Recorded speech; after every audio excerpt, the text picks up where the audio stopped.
Hello students, आज हम लोग 12th में सीखेंगे एलिमेंट्री ऑपरेशंस और मैट्रिसेज। टॉपिक का नाम हेडिंग यहाँ पे दिया गया है, बोर्ड पे आपको दिखाई दे रहा होगा। इस टॉपिक के बारे में बता दें कि जो 12th के बहुत सारे बच्चे हैं उनमें जो इस साल एग्ज़ाम दिए हैं अभी, या कोई भी सीनियर बच्चों से आप जब बात करेंगे तो बहुत सारे बच्चों को ये प्रॉब्लम होता है। मैट्रिसेज तो उनको आसान लगता है, अब तक आपको भी आसान लगा होगा, लेकिन ये जो एलिमेंट्री ऑपरेशंस है मैट्रिसेज का, बहुत लोग को कॉम्प्लिकेटेड लगता है। बता दें आपको कि आपको अच्छे से सिखा देंगे इस टॉपिक को, आप अच्छे से इसको ऑपरेट कर पाएंगे।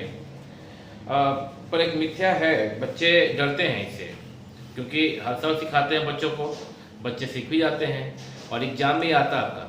एग्ज़ाम में जब कभी मैट्रिसेज के इस टॉपिक से सवाल पूछा जाता है, और अगर मैट्रिसेज का ऑर्डर 3 ऑर्डर का दिया गया हो ट्रांसफॉर्म करने को, इसमें हम लोग ट्रांसफॉर्म करना सीखेंगे मैट्रिक्स को, एक मैट्रिक्स को दूसरे मैट्रिक्स में, उसके इक्विवेलेंट मैट्रिक्स में ट्रांसफॉर्म करना सीखेंगे।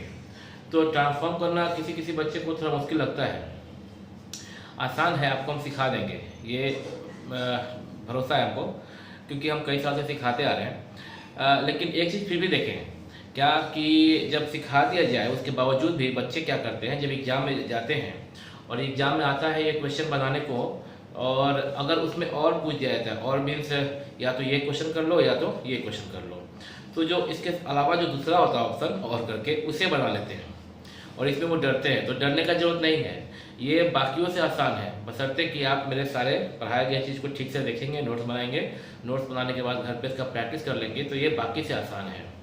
बच्चे थोड़ा डरते हैं, क्या पता लास्ट में जाने पे आंसर ना आए। हाँ, ऐसा होगा अगर आपका कंसंट्रेशन किसी भी टाइम खराब होता है इस क्वेश्चन को सॉल्व करने के प्रोसेस में, तो ये आपका आंसर गलती आ जाएगा, और ये 5 मिनट 7 मिनट का टाइम है वो एग्जाम में निकल जाएगा। तो कंसंट्रेशन रखिएगा तो श्योर आपका सही आ जाएगा। अभी हम लोग देखें करके, बोर्ड पे सिखाएंगे आपको। सीबीएसई बोर्ड के एग्जाम में ये क्वेश्चन 6 मार्क्स का आता है, अगर ऑर्डर 3 का है तो 3 ऑर्डर में ये 6 मार्क्स का आता है। और जनरली ये जब भी पूछा जाता है तो 3 ऑर्डर का ही पूछा जाता है एग्जाम में जनरली। और बिहार बोर्ड में ये 2 साल पहले तक ये जब भी आता था तो 7 मार्क्स का, 7 मार्क्स का। अब चूंकि कुछ इस तरह का पैटर्न हो गया एग्जाम का कि ये अब 5 मार्क्स में पूछा जाने लगा है। तो ठीक है, इंपॉर्टेंट क्वेश्चन इसलिए है क्योंकि टॉपिक इंपॉर्टेंट इसलिए है क्योंकि इससे क्वेश्चन आता है एग्जाम में।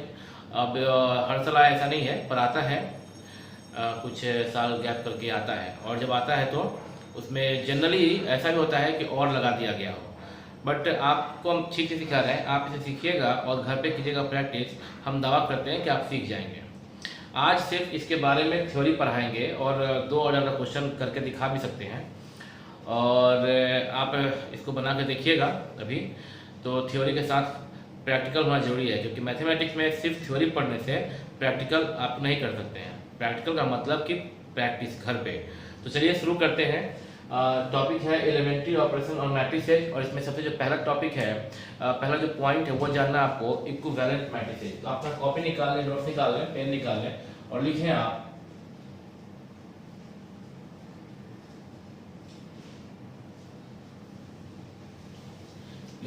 Equivalent matrices.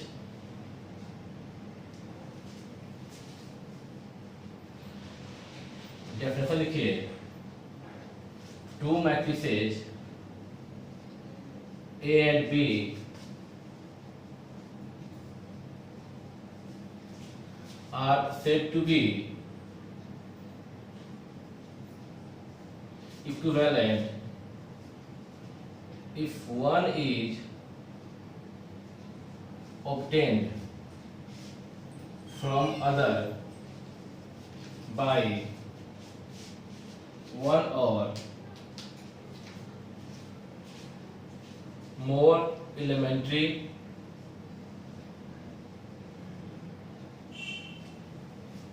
operations, more elementary operations, and it is denoted by A, और सिमिलरिटी का साइन था ना क्लास 10 में, वैसा A is similar to B, तो A is equivalent to B। यहाँ पढ़ेंगे क्या, A is equivalent to B। आप इसको नोट कर लीजिए।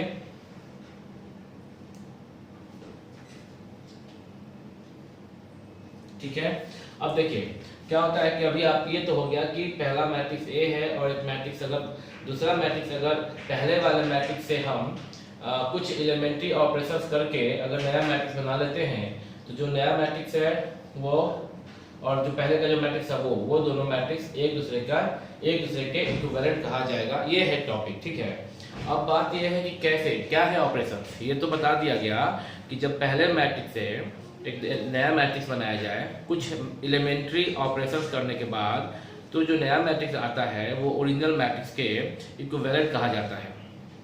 ठीक है, और लिखते ऐसे हैं, ऐसे करते रिप्रेजेंट इसको। ये हो गया one or more elementary operation, एक या एक से अधिक ऑपरेशन। कौन सा ऑपरेशन? Elementary operation. तो अब बात है कि व्हाट इज एलिमेंट्री ऑपरेशन, ये हम लोग सीखेंगे अभी।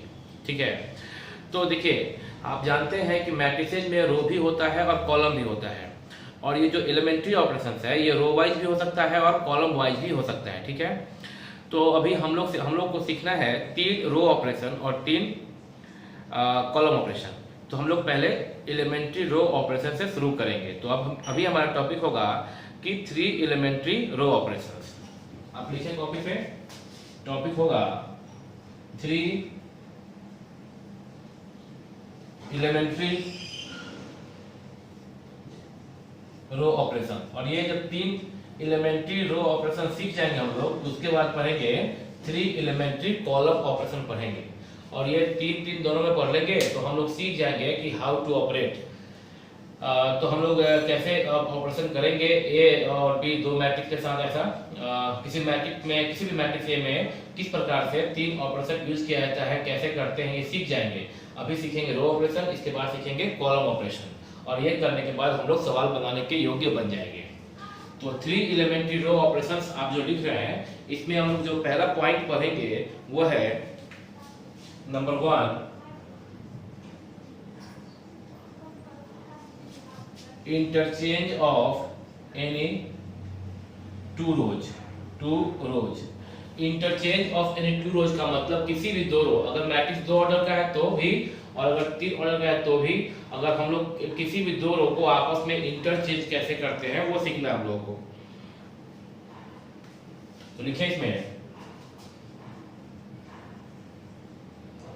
आप नोट्स बना रहे इसलिए लिखवा रहे हैं, नहीं तो इसको समझाना आसान काम था। The interchange of ith row to jth row is denoted by Ri changes to Rj and Rj changes to Ri। लिखें इसको, आप नोट करें Ri to Rj। ठीक है, अब इस आपने लिखा। अब सीखेंगे इसके बारे में कि ith रो को jth रो में कैसे इंटरचेंज करते हैं। मान लीजिए एक मैट्रिक्स A है, उसमें कुछ एलिमेंट्स है A B C D E F G H I। ठीक, एक मैट्रिक्स दे दिया गया और आप देख सकते हैं ये 3 ऑर्डर का मैट्रिक्स है। पूरा नाम बताएं इसका ऑर्डर को, तो कैसे बोलेंगे? 3x3 order. सिंपली बोले तो मैट्रिक्स ऑफ ऑर्डर 3 बोल सकते हैं, क्योंकि किसी भी स्क्वायर मैट्रिक्स में अगर नंबर ऑफ रोज और नंबर ऑफ कॉलम्स इक्वल होता है तो हम लोग उसको मैट्रिक्स ऑफ ऑर्डर 3 बोल सकते हैं। आपको पहले सिखा दिया गया है, अगर आपने पहले का वीडियो देखा होगा तो, और आप देखे ही होंगे। तो देखिए एक मैट्रिक्स ए है जिसमें कि जो कि 3x3 ऑर्डर का मैट्रिक्स है, इसमें हम लोग किसी भी 2 रो को आपस में इंटरचेंज कर सकते हैं। वो कैसे करेंगे यहाँ देखिएगा। हम यहाँ पे क्या लिखेंगे, ऊपर में थोड़ा उसको इरेज कर दे रहे हैं और तब समझा रहे हैं। आपने स्क्रीनशॉट ले लिया होगा और ये या फिर आप नोट्स कर रहे हैं तो लिख भी लिया होगा। तो देखिए कैसे हम लोग Ri को Rj से आपस में इंटरचेंज करते हैं। यहाँ मैट्रिक्स यहाँ पे, ठीक है, यहाँ पे इसका वर्क कर रहे हैं। माना कि अगर रिक्वायरमेंट नीड हुआ ऐसा कि R1 रो को R2 में कन्वर्ट कर दें, R2 को R1 में, तो लिखेंगे कैसे कि अप्लाइंग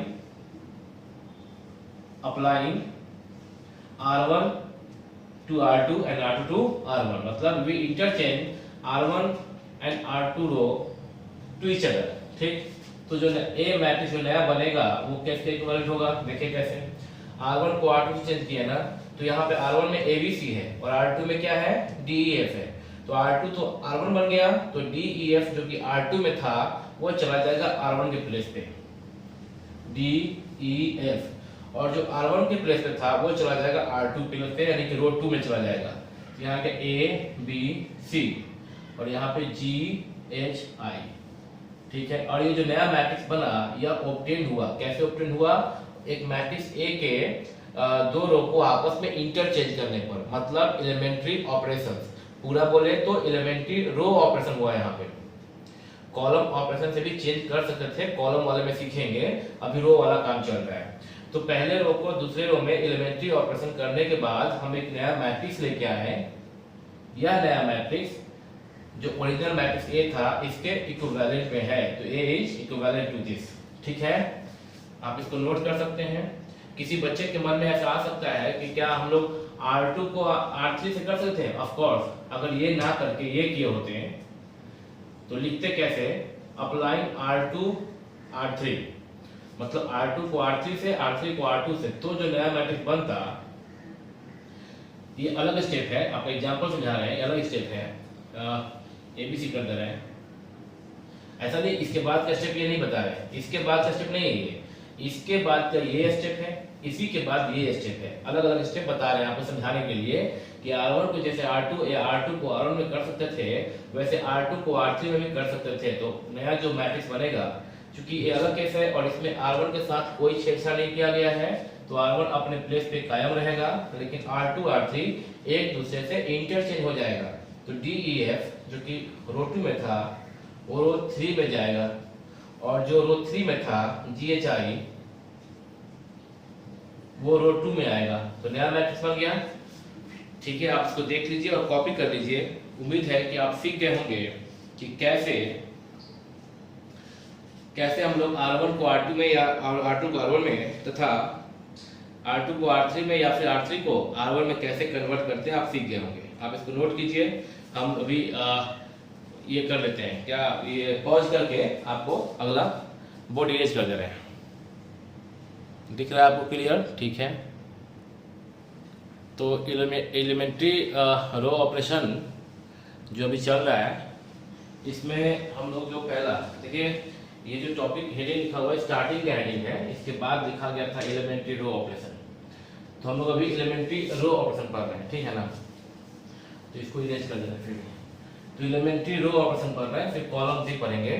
तो एलिमेंट्री रो ऑपरेशन में एक टॉपिक, उसका एक पॉइंट पढ़ लिया हम लोग क्या अभी, कि किसी भी दो रो को आपस में कैसे इंटरचेंज करते हैं।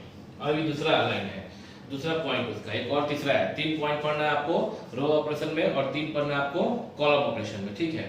वो एक पढ़ लिया अभी कि RI को RJ में कैसे एक्सचेंज करते हैं।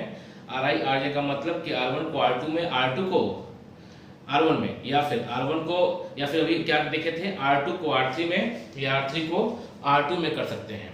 इसी प्रकार से कोई चाहता तो R1 को R3 में या R3 को R1 में चेंज किया जा सकता था।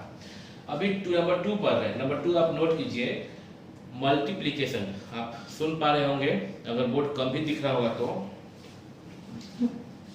दिख तो रहा है, वैसे लिखा हुआ है multiplication of elements, multiplication of the elements of a row by a non zero number. Note कर लीजिए।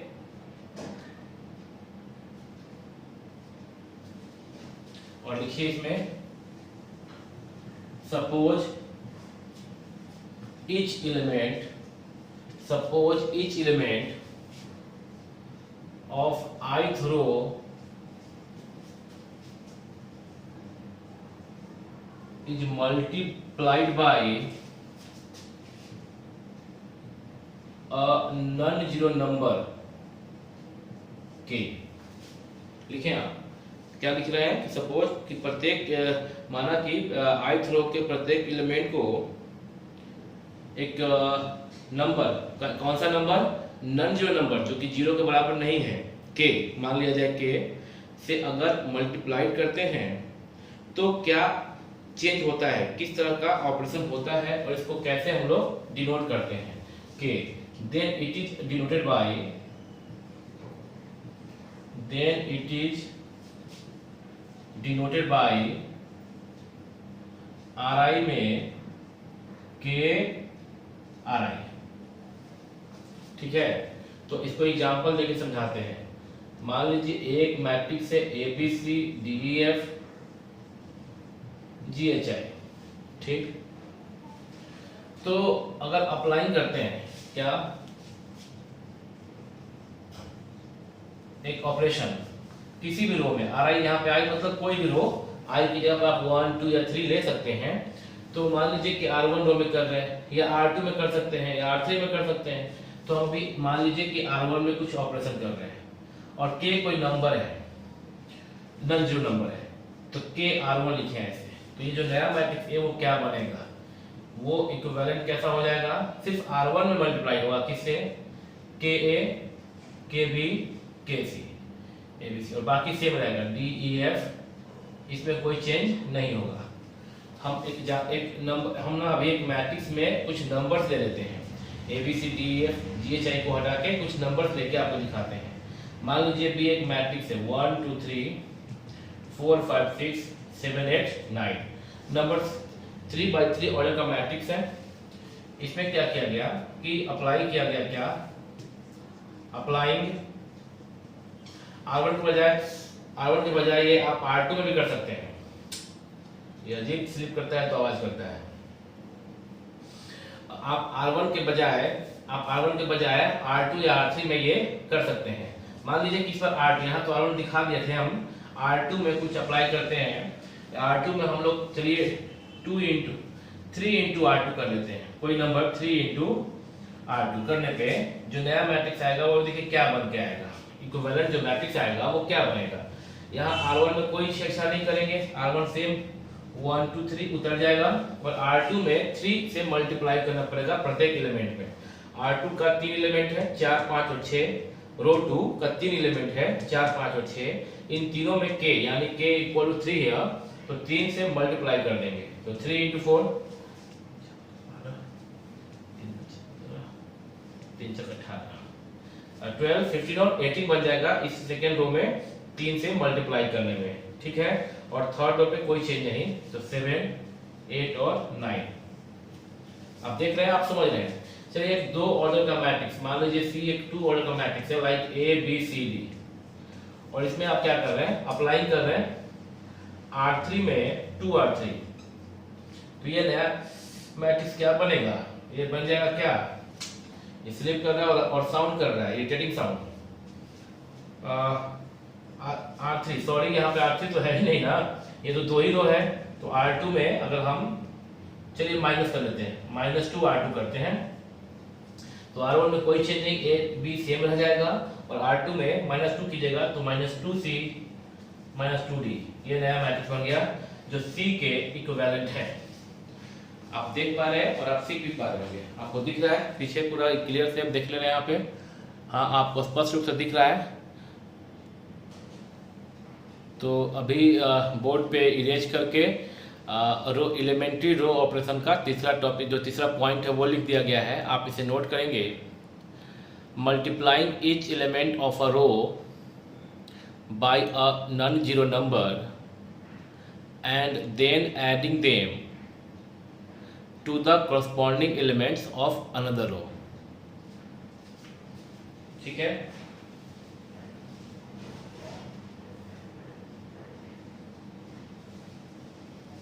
तो लिखेंगे इसमें आप, चूंकि आप नोट्स बना रहे इसलिए, सपोज माना कि each elements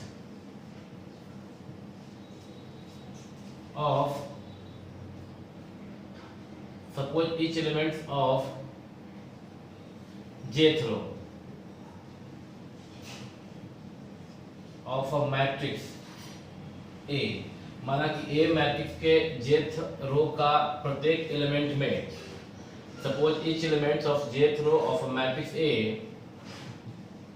is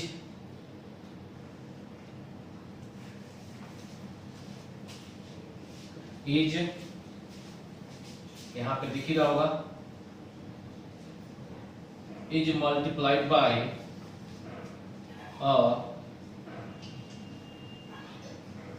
non zero number k and then added to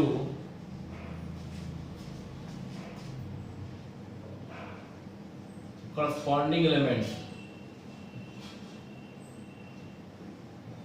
of ith row। ठीक है, यहाँ पे दो रो को मेंशन, दो रो के बारे में चर्चा किया गया है ना, इसलिए एक को jth रो और एक को ith रो से हम लोग रिप्रेजेंट कर रहे हैं। तो कैसे इसको लिखेंगे? इट इज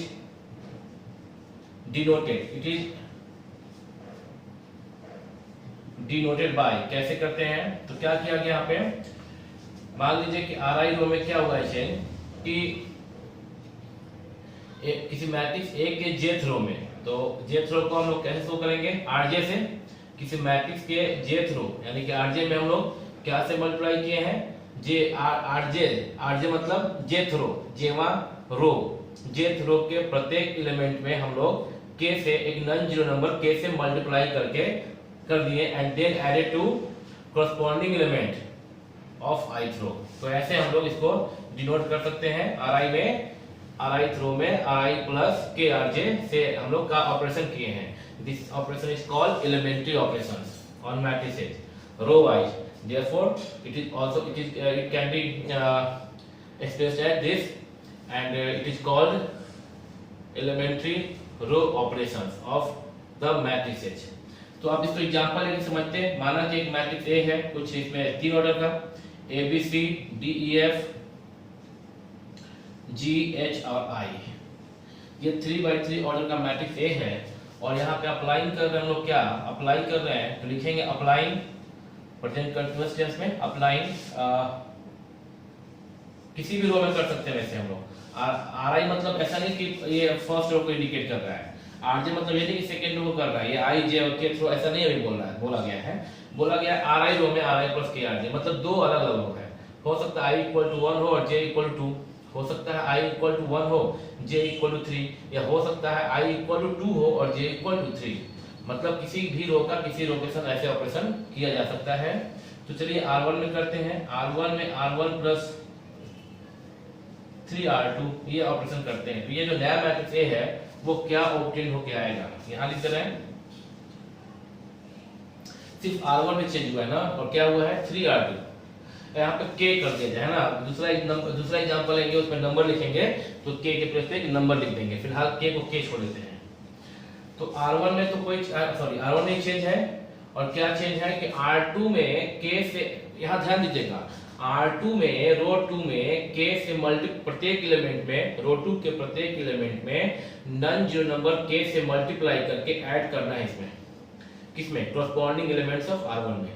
तो D के लिए कॉरस्पॉन्डिंग एलिमेंट A हुआ, पोजीशन क्या है इसका? फर्स्ट कॉलम में है ना, ये फर्स्ट कॉलम है। E के लिए ये हुआ और F के लिए ये हुआ, कॉरस्पॉन्डिंग एलिमेंट्स। तो देखिएगा क्या होगा कि अगर आप सेकेंड रो में K से मल्टीप्लाई कर देंगे तो ये क्या बनेगा? KD KE KF, और KD को आप A में ऐड करेंगे तो क्या होगा? ये A R1 का हो गया प्लस K इंटू R2 में क्या है? D, तो A प्लस KD। ध्यान दीजिएगा R1 में चीज चेंज करना है। R1 में से ये एप्लीकेशन कहाँ हुआ है? R1 में हुआ है। अभी R1 में फिर क्या? R1 में B plus K into R2 तो K इंटू E K, और फिर ये R1 रो में, फर्स्ट रो में R1 है C प्लस K R2 तो K इंटू F, और बाकी में कोई चेंज नहीं हुआ, उतार देंगे D E F G H I। ये जो नया मैट्रिक्स बना यह इक्विवेलेंट है इस मैट्रिक्स के, A is equivalent to this matrix. ये तीसरा आपका जो है ना, ये थर्ड वाला, ये आप बताया गया कि एलिमेंट्री रो ऑपरेशन में 3 ऑपरेशन पढ़ना है, तो ये तीसरा ऑपरेशन है। सीख तो गए इसको, और भी एग्जांपल लेके अच्छे से समझा दे रहे हैं। मान लीजिए B एक मैट्रिक्स है 1 2 3 4 5 6 7 8 9, और एक ऑपरेशन कर रहे हैं तो लिखेंगे अप्लाइंग। चलिए R2 में कर दें इस बार। R2 में R2 माइनस 2R1 ये कर रहे हैं, तो नया मैट्रिक्स क्या बनेगा? R1 में कोई चेंज नहीं, 1 2 3 R3 में कोई चेंज नहीं, 7 8 9 चेंज कहाँ पे हुआ है, R2 में। क्या हुआ है, R2 माइनस 2R1। R2 कितना है यहाँ पे 4 है ना, 4 में से 2 इंटू R1 कितना 1 घटाएंगे तो क्या बनेगा 2 बनेगा, तो यहाँ 2 हो गया। ठीक, यहाँ पे तो R2 क्या है 5, R2 में 5 है, माइनस 2 R1 कितना 2 है यहाँ पे, तो 5 माइनस 4 कितना आ गया 1 लिखेंगे। और फिर यहाँ पे R2 में चेंज, R2 रो में ऑपरेशन हो रहा है और कैसा हो रहा है, R2 में से घटा रहे हैं, तो R2 6 है में से 2R1, 2 इंटू R1 मतलब करस्पॉन्डिंग एलिमेंट्स, तो यहाँ पे 3, तो 6 माइनस 6 इक्वल टू क्या 0। ये जो नया मैट्रिक्स आया वो B था ना यहाँ पे, तो B के इक्विवेलेंट एक नया मैट्रिक्स आ गया। देख लीजिए, एक और आप एग्जांपल दे रहे हैं यहाँ पे 2 ऑर्डर का। 2 ऑर्डर का क्या करें, 3 ही का कर देते हैं।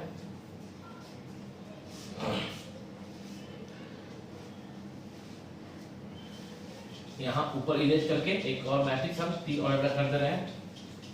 देखिए यहाँ पे मान लीजिए कि एक मैट्रिक्स है C और उसको लिखा होगा 1 2 3, B तो नाम दिए ही थे, नाम B देते हैं। B एक मैट्रिक्स है 1 2 3 4 5 6 7 8 9। तीसरा एग्जांपल है ये। और इसमें हम लोग क्या कर रहे हैं, यहाँ पे R2 में किए थे ना, चलिए एक काम करते हैं R3 में करते हैं। R3 प्लस 2R1 ऐसा किया जा सकता है। तो जो नया मैट्रिक्स आएगा वो क्या आएगा, देखिए 1 में तो कोई चेंज नहीं, 1 2 3, 2 में कोई चेंज नहीं, रो 2 में कोई चेंज नहीं, तो 4 5 6। और R3 रो 3 में ऑपरेशन हो रहा है, एलिमेंट्री ऑपरेशन कहते हैं इसको। R3 में R3 7 है ना, 7 प्लस 2R1, तो 7 में 2R1 क्या हो जाएगा, 2 इंटू 1 तो हो गया 7 प्लस 2 इक्वल टू 9, यहाँ पे 9 कर दिए। फिर R3 है, तो R3 में यहाँ पे 8 है ना, तो 8 में क्या करना है, प्लस करना है कितना 2R1, 8 में प्लस करना है 2R1, तो 2 इंटू 2 तो 8 प्लस 4 12, यहाँ लिख दिया 12। और फिर R3 लिख रहा हूँ, ये रो 3 है, तो R3 9 है यहाँ पे, में क्या करना operation plus 2R1, 2 into R1 कितना, देखिए यहाँ पे 2 इंटू R1 कितना 3 ना, तो 9 प्लस 2 3 6 6 6 12 3 15 15। ये जो नया मैट्रिक्स आया वो D के इक्विवेलेंट ही है। एक बात और है कि ये और ये भी आपस में इक्विवेलेंट है। देखिए आपको दिख रहा होगा बोर्ड, और आप ये सीख चुके हैं कि कैसे एलिमेंट्री रो ऑपरेशन करते हैं, आप सीख चुके हैं। अब हम लोग सीखेंगे कॉलम के बारे में कि कैसे हम लोग कॉलम ऑपरेशन करते हैं। आप स्क्रीनशॉट अगर ले रहे होंगे इसका तो ये भी डाल दे रहे हैं, ये तो पहले का बात था, इसके पहले लिखा गया था। अगर आप स्क्रीनशॉट लेके कॉपी पे नोट कर रहे होंगे तो आप ये भी ले सकते हैं स्क्रीनशॉट। फ्रेश कर दिया गया इसको, और दिख तो रहा है आपको 1 2 3 4 5 6 7 8 9, हाँ स्पष्ट दिख रहा है और थोड़ा सा कम भी दिख रहा है, तो चलेगा। अभी जल्दी ही लॉकडाउन तो थोड़ा लूज किया जाएगा, अगर तो इसमें कुछ व्यवस्था ठीक कर लिया जाएगा इसमें, ताकि अच्छा वीडियो बन सके। फिलहाल आप ये बोर्ड देख रहे हैं और आपको दिख रहा है, ठीक है। तो अभी आप इसको नोट्स करें और अब आपको कॉलम ऑपरेशन बताया जाएगा। चलिए आप बोर्ड पे देख रहे हैं, इसके पहले जो हम लोग पढ़े अभी 3 एलिमेंट्री रो ऑपरेशन, और अभी पढ़ रहे हैं 3 एलिमेंट्री कॉलम ऑपरेशन। तो जो सेम टू सेम है रो ऑपरेशन और कॉलम ऑपरेशन। अंतर ये है कि उन ऑपरेशन सेम है, बाकी अंतर ये है, डिफरेंस ये है कि वो रो ऑपरेशन था और ये कॉलम है। तो रो ऑपरेशन में रो वाइज करते हैं और कॉलम ऑपरेशन में सेम ऑपरेशन को कॉलम वाइज करते हैं। बोर्ड पे तीनों ऑपरेशन लिख दिया गया है, आपका समय बचा है इसमें ऐसा करने से, और सेम तरीका है ऑपरेट करने का, इसलिए 1 बाय 1 इसको लिख कर अलग से बताने का कोई जरूरत नहीं है।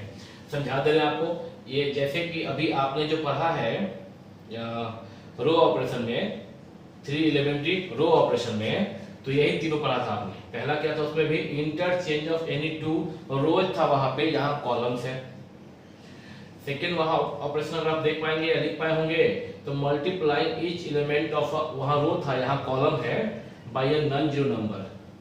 और थर्ड ऑपरेशन इसके पहले आपने बस जो कॉलम है वहां पे रो लिखा था कि multiply each element of a row लिखा था आपने, यहाँ कॉलम लिखना है of a given matrix A and then added to the या एडिंग टू द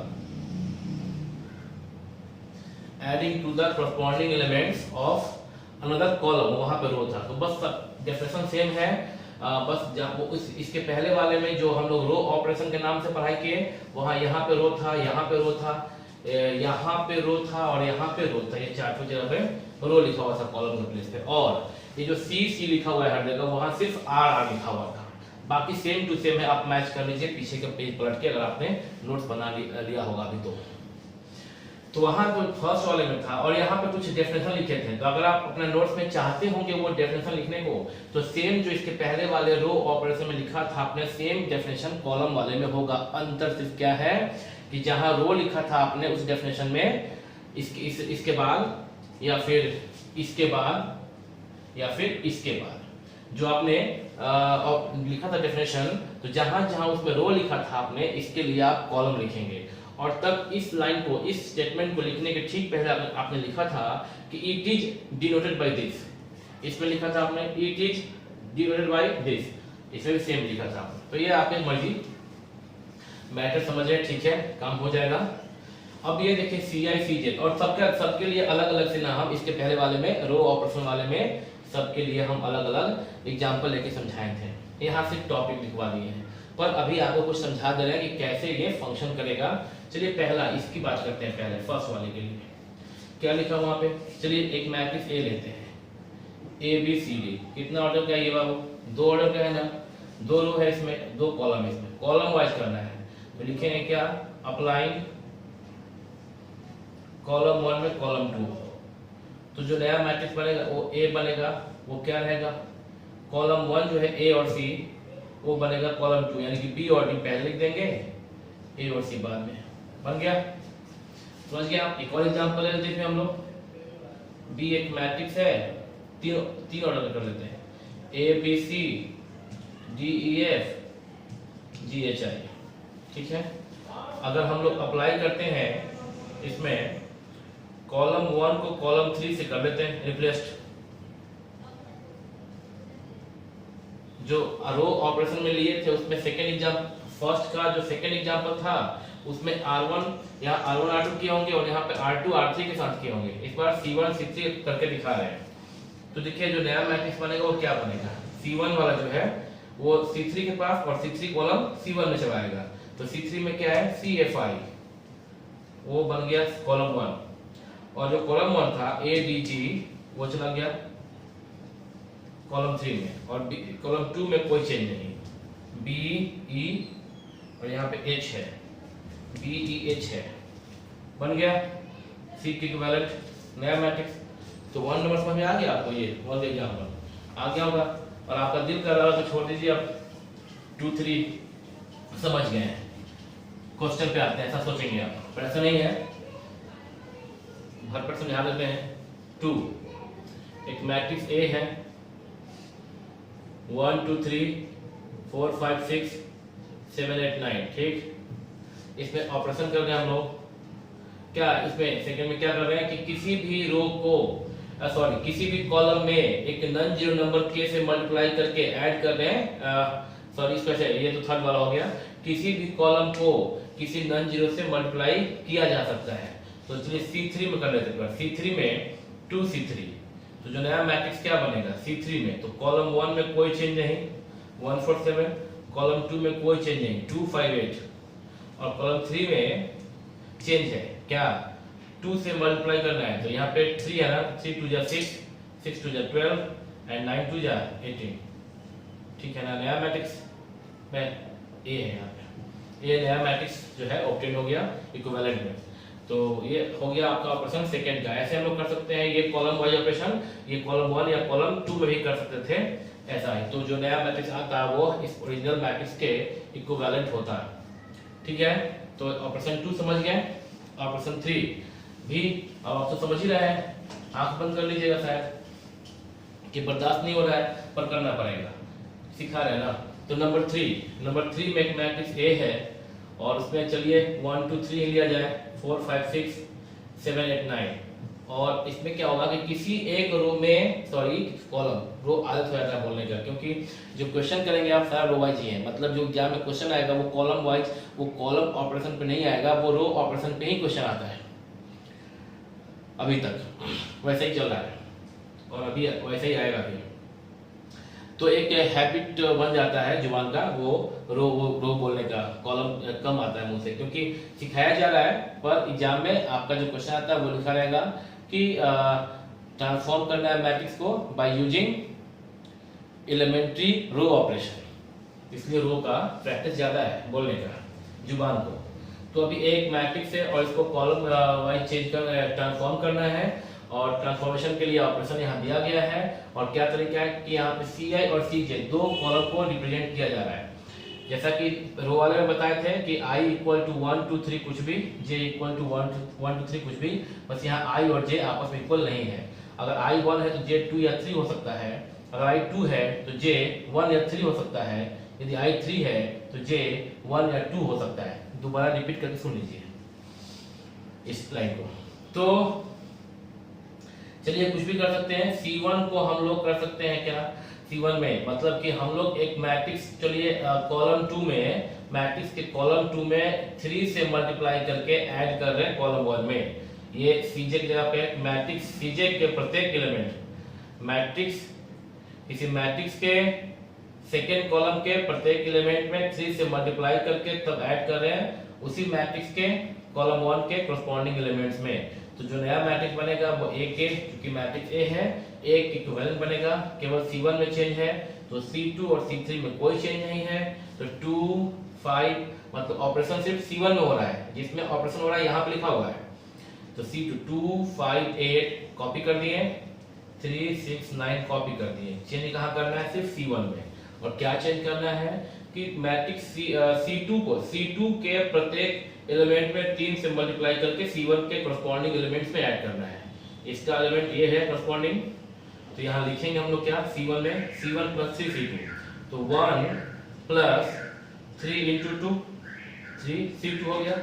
सेकेंड के लिए क्या है, C1 4 प्लस 3 इंटू C2 तो 5, और फिर C1 प्लस 3 C2 तो C1 7 है, प्लस 3 इंटू C2 कितना 8, सही है ना।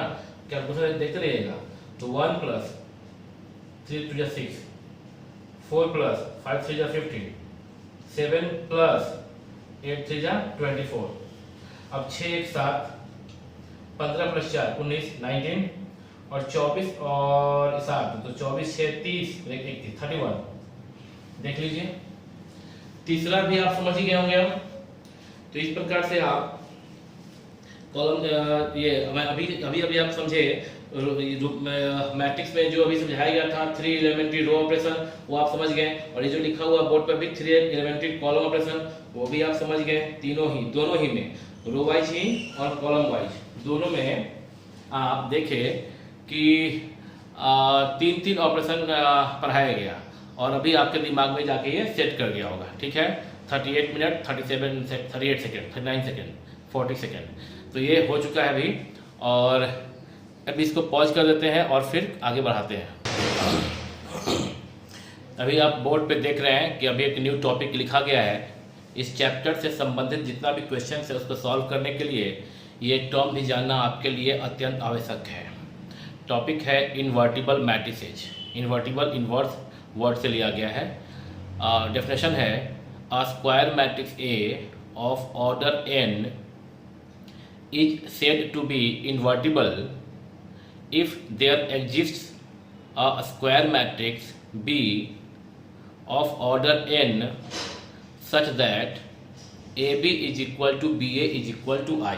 ठीक है, तो एक स्क्वायर मैट्रिक्स A जो कि n ऑर्डर का है वह इन्वर्टिबल कहा जाता है। कब, मतलब हो सकता है किसी स्क्वायर मैट्रिक्स का इन्वर्स पॉसिबल ना। देखिए यहाँ पे जो वर्ड लिखा गया है इज इन्वर्टिबल, कब, इफ देयर एग्जिस्ट, अगर कोई ऐसा दूसरा matrix if there exist a square matrix B, यदि कोई दूसरा स्क्वायर मैट्रिक्स बी एग्जिस्ट करता है और इस प्रकार से एग्जिस्ट करता है कि सेम ऑर्डर का कोई स्क्वायर मैट्रिक्स बी एग्जिस्ट करता है सेम ऑर्डर का जितना कि ऑर्डर ए का था, और इस प्रकार से है कि ए को बी से मल्टीप्लाई करने पे या बी को ए से मल्टीप्लाई करने पे आइडेंटिटी मैट्रिक्स आ रहा है। आइडेंटिटी मैट्रिक्स मतलब आप जानते हैं ना, अगर दो ऑर्डर का आइडेंटिटी मैट्रिक्स दिखाना हो आपको तो वो क्या होता है 1 0 0 1, और अगर तीन ऑर्डर का चाहिए 1 0 0 0 1 0 0 0 1, इसको हम लोग क्या बोलते हैं आई बोलते हैं, इसको भी आई बोलते हैं। और थोड़ा सुंदर से बोलना चाहें I2 और I3 बोल सकते हैं, लिखते नहीं है वैसे I2 I3, जरूरत पड़ने पर कभी कभी यदा कदा लिखते हैं लोग। तो अभी ये जो मैट्रिक्स आपको दिखाई दे रहा है, जो बताया जा रहा है आपको कि एक कोई भी स्क्वायर मैट्रिक्स ए यदि n ऑर्डर का है, ऑर्डर दिया गया है, तो अगर कोई दूसरा स्क्वायर मैट्रिक्स उसी ऑर्डर का सेम ऑर्डर का जितना कि ए का ऑर्डर था एग्जिस्ट करता है, यदि इस और उसके बाद एग्जिस्ट करने के बाद फिर क्या है कंडीशन क्या है कि ए को यदि बी से मल्टीप्लाई किया जाए तो आई आए, और बी को ए से मल्टीप्लाई किया जाए तो भी आई आए। अगर ऐसा है तो जो बी मैट्रिक्स है वह मैट्रिक्स ए का इनवर्स मैट्रिक्स कहा जाएगा। यदि ए को बी से मल्टीप्लाई करने पे या बी को ए से मल्टीप्लाई करने पे आई आ गया, आइडेंटिटी आ गया, तो बी मैट्रिक्स को मैट्रिक्स ए का इनवर्स मैट्रिक्स कहा जाता है, और सिंबॉलिकली इसको रिप्रेजेंट करते हैं A inverse is equal to B, मतलब B matrix is the inverse of matrix A। ध्यान दीजिएगा A इनवर्स का मतलब 1/A नहीं है, note it, A inverse is not equal to 1/A यहाँ पे, ठीक है।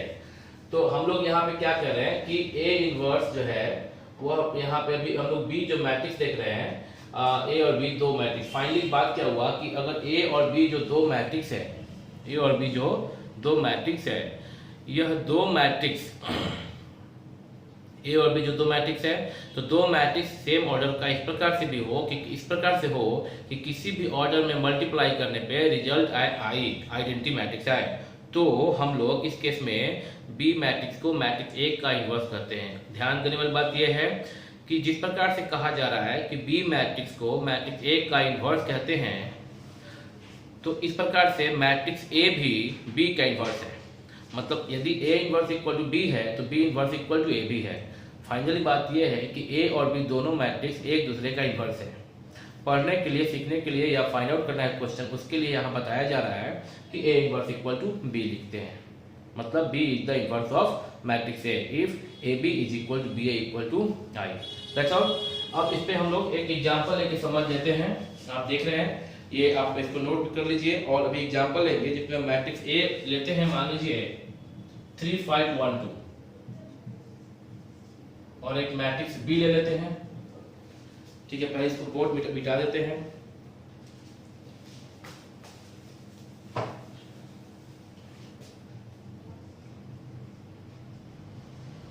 चलिए, ए और बी दो मैट्रिक्स है, मल्टीप्लाई करना तो आपको आता है ना, आपको सिखा दिया गया है। तो आप क्या करें, ए को बी से और बी को ए से मल्टीप्लाई कीजिए। ए को बी से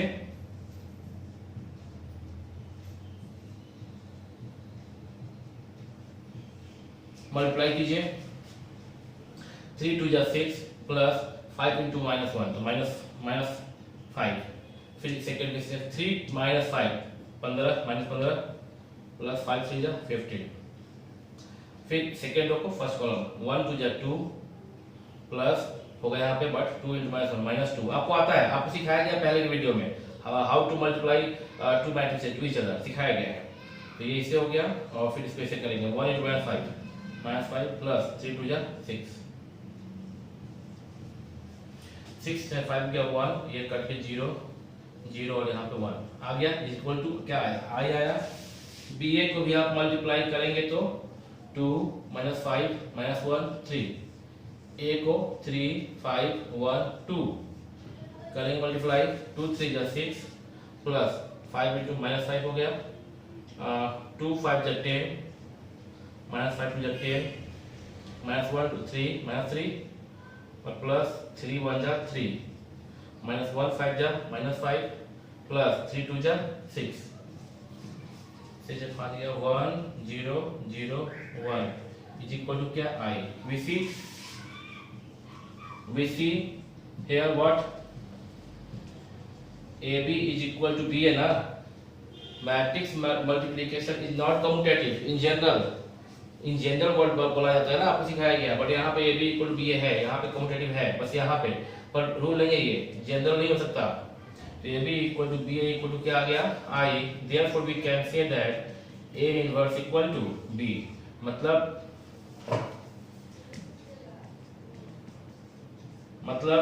B is the matrix, this matrix is inverse of A। ठीक, आप इसका स्क्रीनशॉट ले लीजिए, आप इसका स्क्रीनशॉट लीजिए और बोर्ड को बिठा के आपको सिखाया जाएगा कि इनवर्स जो है किसी मैट्रिक्स का वो यूनिक होता है। यूनिक मतलब अकेला होता है। उसके कोई भी मैट्रिक्स ए है, अगर कोई उसका इनवर्स एग्जिस्ट कर रहा है तो फिर दूसरा कोई मैट्रिक्स ऐसा नहीं होगा जो उसी मैट्रिक्स ए का इनवर्स हो। बताया जाएगा अभी जस्ट। आप अभी स्क्रीन पर देख रहे हैं, थ्योरम लिखा गया है आपके लिए। जो अभी बातें आपको बताई जा रही थी कि किसी भी मैट्रिक्स का इन्वर्स यूनिक होता है, तो थ्योरम है कि यूनिकनेस ऑफ इन्वर्स, इन्वर्स का यूनिकनेस होना, अकेला होना, अलग होना। एवरी क्या है इस थ्योरम का, every invertible square matrix has a unique inverse. ठीक, जो भी मैट्रिक्स, कोई भी अगर स्क्वायर मैट्रिक्स है और यदि इन्वर्टिबल है, देखिए बार बार बोला जा रहा है यदि इन्वर्टिबल है, मतलब ये हुआ कि ऐसा भी मैट्रिक्स होगा जो कि इन्वर्टिबल नहीं हो सकता है, और ऐसा भी मैट्रिक्स होगा जिसका इन्वर्स पॉसिबल है। तो जिस किसी भी मैट्रिक्स का यदि इन्वर्स पॉसिबल है, जिस किसी भी मैट्रिक्स का यदि इन्वर्स पॉसिबल है, तो जो भी इन्वर्स आ रहा है वह इन्वर्स यूनिक होगा। ये कहने का सेंस है कि अभी आपने देखा था, इसके पहले जो बोर्ड मिटा दिया गया, एक मैट्रिक्स ए लिया गया था, एक बी लिया गया था, और ए को बी से मल्टीप्लाई करने पे आई आया था, बी को ए से मल्टीप्लाई करने पे भी आई आया था। तो बोला गया था कि B is called inverse of A. अब कोई दूसरा मैट्रिक्स सी नहीं हो सकता जिसको ए से मल्टीप्लाई करने पे किसी भी ऑर्डर में आई आए। मतलब कि अगर किसी मैट्रिक्स का, अगर बी किसी मैट्रिक्स ए का इन्वर्स है, तो कोई दूसरा पूरे ब्रह्मांड में, पूरे यूनिवर्स में कोई दूसरा ऐसा मैट्रिक्स नहीं है बी के अलावा जिसको कि ए के साथ किसी भी ऑर्डर में मल्टीप्लाई करके आई लाया जाए। यानी कि बी के अलावा दूसरा कोई भी मैट्रिक्स ए का इन्वर्स नहीं होगा। Uniqueness of inverse of the matrices, किसी भी मैट्रिक्स का, किसी भी स्क्वायर मैट्रिक्स जो कि इन्वर्टिबल है, किसी भी का भी नहीं, किसी का के साथ यहाँ पे जोड़ना पड़ेगा, किसी भी इन्वर्टिबल स्क्वायर मैट्रिक्स का, क्योंकि कुछ मैट्रिक्स ऐसे भी होंगे जिसका इन्वर्स पॉसिबल नहीं होगा। तो किसी भी इन्वर्टिबल स्क्वायर मैट्रिक्स ए अगर कोई है, नाम दे दिया गया यदि, तो उसका सिर्फ एक ही इन्वर्स ऐसा होगा जिसके साथ किसी भी ऑर्डर में मल्टीप्लाई करने पे रिजल्ट जो आए वो आई आए। यदि किसी मैट्रिक्स का दूसरे किसी मैट्रिक्स के साथ किसी भी ऑर्डर में मल्टीप्लाई करने पे आई आता है, तो जो नया मैट्रिक्स जिसके साथ इस दिए गए मैट्रिक्स का मल्टीप्लिकेशन किया गया था वह इन्वर्स कहा जाता है गिवन मैट्रिक्स का। ठीक है, चलिए इस थ्योरम को प्रूफ करते हैं। Proof, let A be any invertible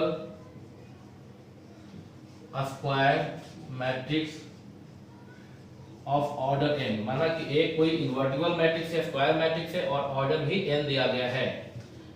if possible, यदि संभव है तो, let B as well as C, यदि संभव हो तो B as well as C are the inverse of A. ठीक है, आप क्या देख रहे हैं कि यदि पहले क्या बोला गया कि ए कोई स्क्वायर मैट्रिक्स इन्वर्टिबल है, और हम लोग को ये प्रॉपर्टी में क्या लिखा गया, थ्योरम में क्या है कि स्क्वायर मैट्रिक्स का, किसी भी स्क्वायर मैट्रिक्स जो कि इन्वर्टिबल है उसका एक ही होता है इन्वर्स। तो हम लोग इसको मान लिए यदि संभव है तो मान लिया कि बी के साथ साथ सी भी एक ऐसा मैट्रिक्स है जो कि ए का इन्वर्स है। तो आप समझ गए होंगे, आपको आइडिया तो है, ये थेसिस तो याद ही होगा, 9th और 10th में ऐसा करते थे। इफ पॉसिबल एक और एक्स्ट्रा वहाँ पे ले लिया करते थे वैल्यू कुछ, और फिर साबित करते थे। वो पॉइंट पॉइंट के मामले में था 9th में कि वो दोनों पॉइंट को इंसाइड करता कुछ ऐसा। तो आप समझ रहे होंगे कि साबित क्या करना होगा, सिर्फ ये करना होगा कि बी और सी इक्वल दिखा देंगे तो काम हो जाएगा।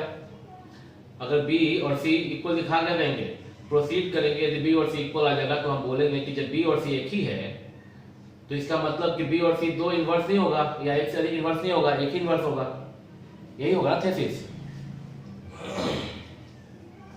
तो इस पे हम लोग अभी शुरू करते हैं। कुछ ऐसा भी था, जैसे याद आ रहा है मेरे माइंड में 9th से 10th में आपने पढ़ा था कि 2 पॉइंट से एक लाइन होके जाता है, ऐसा कुछ, ठीक है। तो आप लोग एक्स्ट्रा कुछ लेके बनाते थे, कुछ पॉइंट्स वाला भी था। ये सब आप बचपन क्लास में पढ़े हैं, जूनियर क्लास में पढ़े हैं आप। और एक था आपका root prove that root 2 is an irrational number. तो आप लोग वहां पे मानते थे कि पॉसिबल कि यह इरेशनल नहीं रेशनल है, और लास्ट में बोलते थे कि our junction is wrong, our thesis is wrong. तो वो सब चीजें आपको आता है, ठीक है। तो बिना टाइम गवाए हम लोग बात करते हैं इस पर कि कैसे हम लोग उसको प्रूफ करेंगे। देखिए, अगर ए और बी अगर ए एक मैट्रिक्स है और बी और सी उसका 2 इनवर्स अगर पॉसिबल है, तो पहली बात, अगर बी ए का इनवर्स है तो अभी इसके जस्ट पहले के रूल से ए बी इक्वल टू लिख लेते हैं, सिंस बी, और पीछे से since B is inverse of A, ठीक। तो लिख सकते हैं क्या, that implies A B is equal to B A is equal to I, लिख सकते हैं ना। Since C is inverse of A, तो लिख सकते हैं क्या, A C equal to C A equal to I. अभी सीखा था हमने ना इससे पहले, यदि ए और बी दो मैट्रिक्स इस प्रकार से है कि A B equal to B A equal to I, तो B is called inverse of A. तो ए और सी दो मैट्रिक्स इस प्रकार से होगा यदि कि A C equal to C A equal to I, then C is called inverse of A, ठीक है। अब देखिए, A B equal to B A equal to I यहाँ पे है, ठीक है। A B equal to B A equal to I, यहाँ से हम सिर्फ उठाते हैं B A equal to I को, यहाँ लिखे क्या, यहाँ ए लिखे since 1 2 since B A equal to क्या, आई ना, ओके। दैट इम्प्लाइज, दोनों भी तरफ हम लोग एक मैट्रिक्स सी से मल्टीप्लाई करते हैं, बी ए सी से, तो ऐसे B A into C equal to I into C, दोनों तरफ। ध्यान है, ऑर्डर का ध्यान रखिएगा। अगर लेफ्ट साइड में सी से मल्टीप्लाई कर रहे राइट में, तो राइट वाले साइड में भी सी से मल्टीप्लाई करेंगे आई के राइट में, आई मैट्रिक्स के राइट में, क्योंकि कम्यूटेटिव लॉ जनरली फॉलो नहीं करता है ना, इसलिए। तो बी ए सी, अच्छा ये क्या बन गया, आई को सी, किसी भी, अच्छा पहले पढ़ा है आपने, किसी भी मैट्रिक्स सी हो या ए हो, वो अगर आप आई से उसके आइडेंटिटी मैट्रिक्स से मल्टीप्लाई करते हैं, पढ़ा था आपने, A I equal to I A equal to O, sorry A I equal to A equal to A, आपने पढ़ा था ना कि अगर ए को आई से कीजिएगा मल्टीप्लाई या आई को ए से कीजिएगा तो मैट्रिक्स में नो चेंज होगा, तो ए कहा जाएगा। और नो चेंज होगा ऑपरेशन करने के बाद भी, मल्टीप्लिकेशन का ऑपरेशन करने के बाद भी मैट्रिक्स में अगर कोई चेंज ना होगा, इसलिए तो आई को आइडेंटिटी मैट्रिक्स कहते थे। यही तो होता है आइडेंटिटी, कि कोई चेंज ना हो ऑपरेशन होने के बाद। तो ये क्या बन जाता है, ए आई या आई ए बन जाता है, तो आई सी ही रह जाएगा। तो क्या मिला, B A C equal to क्या मिला, सी मिला। ऑल्सो सिंस, इसमें से हम ये लिए थे ना, बी ए इक्वल टू आई, इसमें से ये लेते हैं, हमको तो बी ए सी लाना है, दोनों तरफ से बी ए लेते हैं। ए सी इक्वल टू आई लिख सकते हैं ना, A C equal to I of course लिख सकते हैं फ्रॉम टू। अभी हम बनाना है बी ए सी ना, तो हम क्या करते हैं, दोनों ही तरफ, इसमें दोनों ही तरफ बी से मल्टीप्लाई करेंगे। इस बार राइट में नहीं, इसके जैसा राइट में नहीं, यहाँ सी किया था ना राइट में, यहाँ बी से मल्टीप्लाई करेंगे और लेफ्ट में करेंगे। प्रूफिंग है वो हमारे विद्वान की मर्जी ना, जिन्होंने पहली बार प्रूफ किया था। तो प्रूफिंग में क्यों तो नहीं पूछ सकते हैं, क्या पूछ सकते हैं, क्या ऐसा हो सकता है, क्या पॉसिबल है, यस और नो बोलना होता है प्रूफिंग में।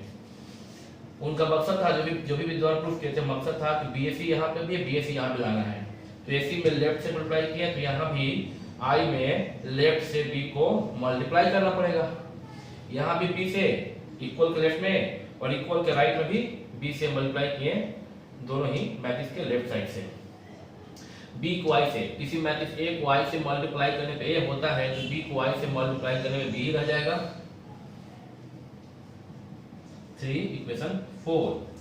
आपने पहले ही पढ़ा था कि मैट्रिक्स का मल्टीप्लिकेशन कम्यूटेटिव लॉ को फॉलो नहीं करता है, बट एसोसिएटिव लॉ को तो फॉलो करता है ना। यहाँ देखिए तो BAC है और BAC है। यहाँ B को A से मल्टीप्लाई करने के बाद C से किया गया है, यहाँ A को C से मल्टीप्लाई करने के बाद B को उससे मल्टीप्लाई कर दिया गया है। तो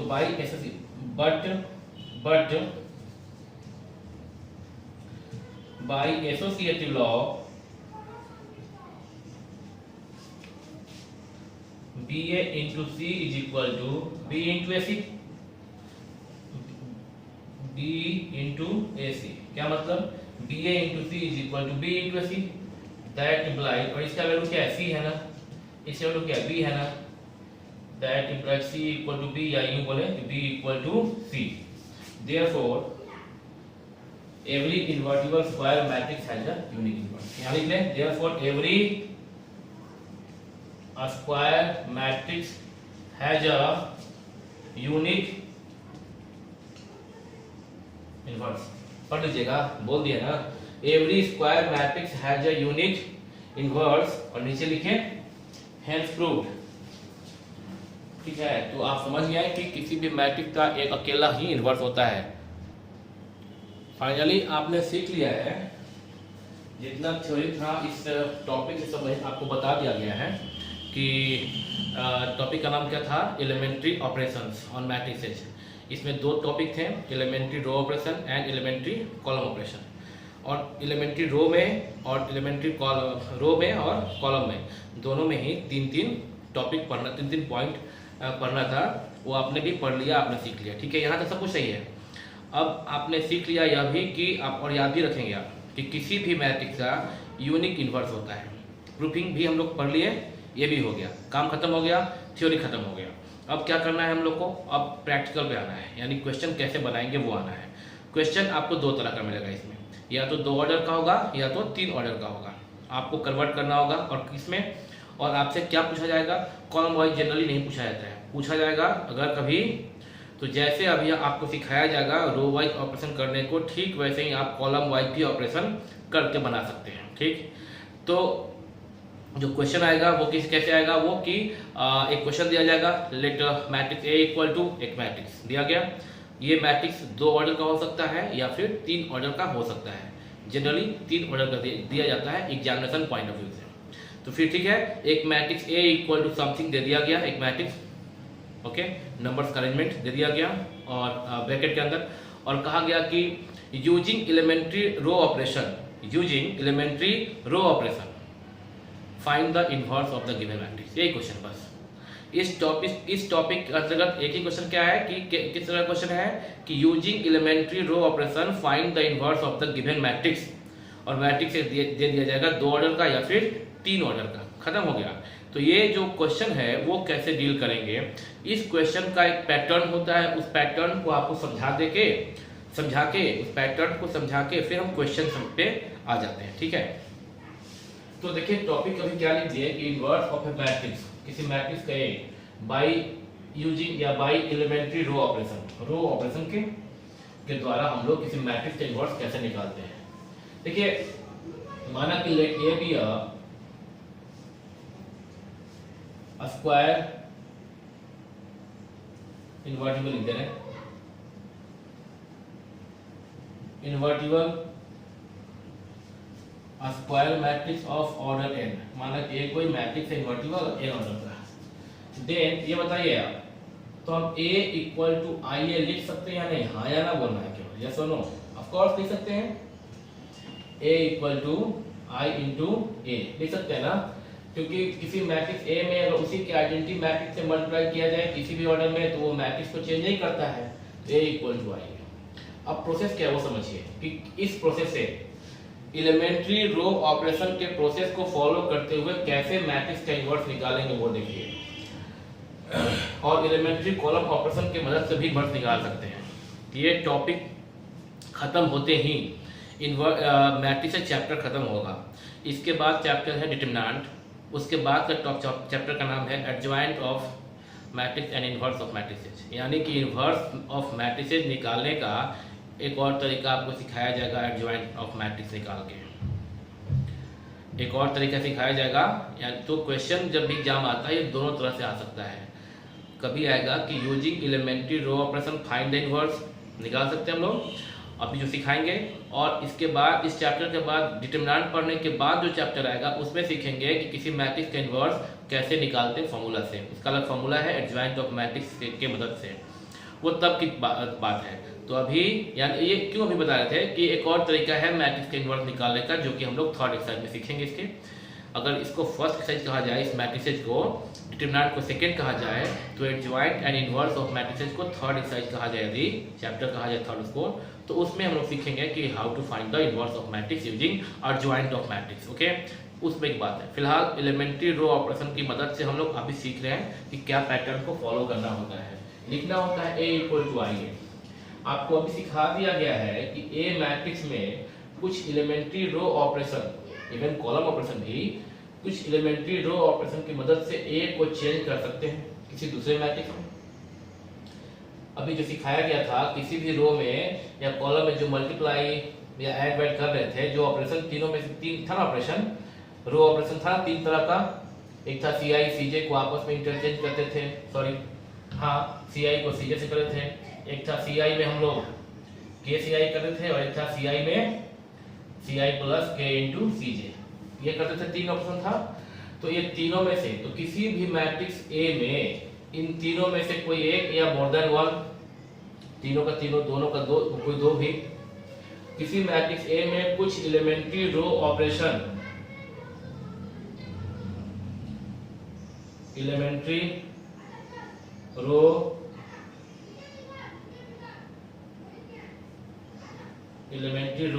ऑपरेशन, एलिमेंट्री रो ऑपरेशन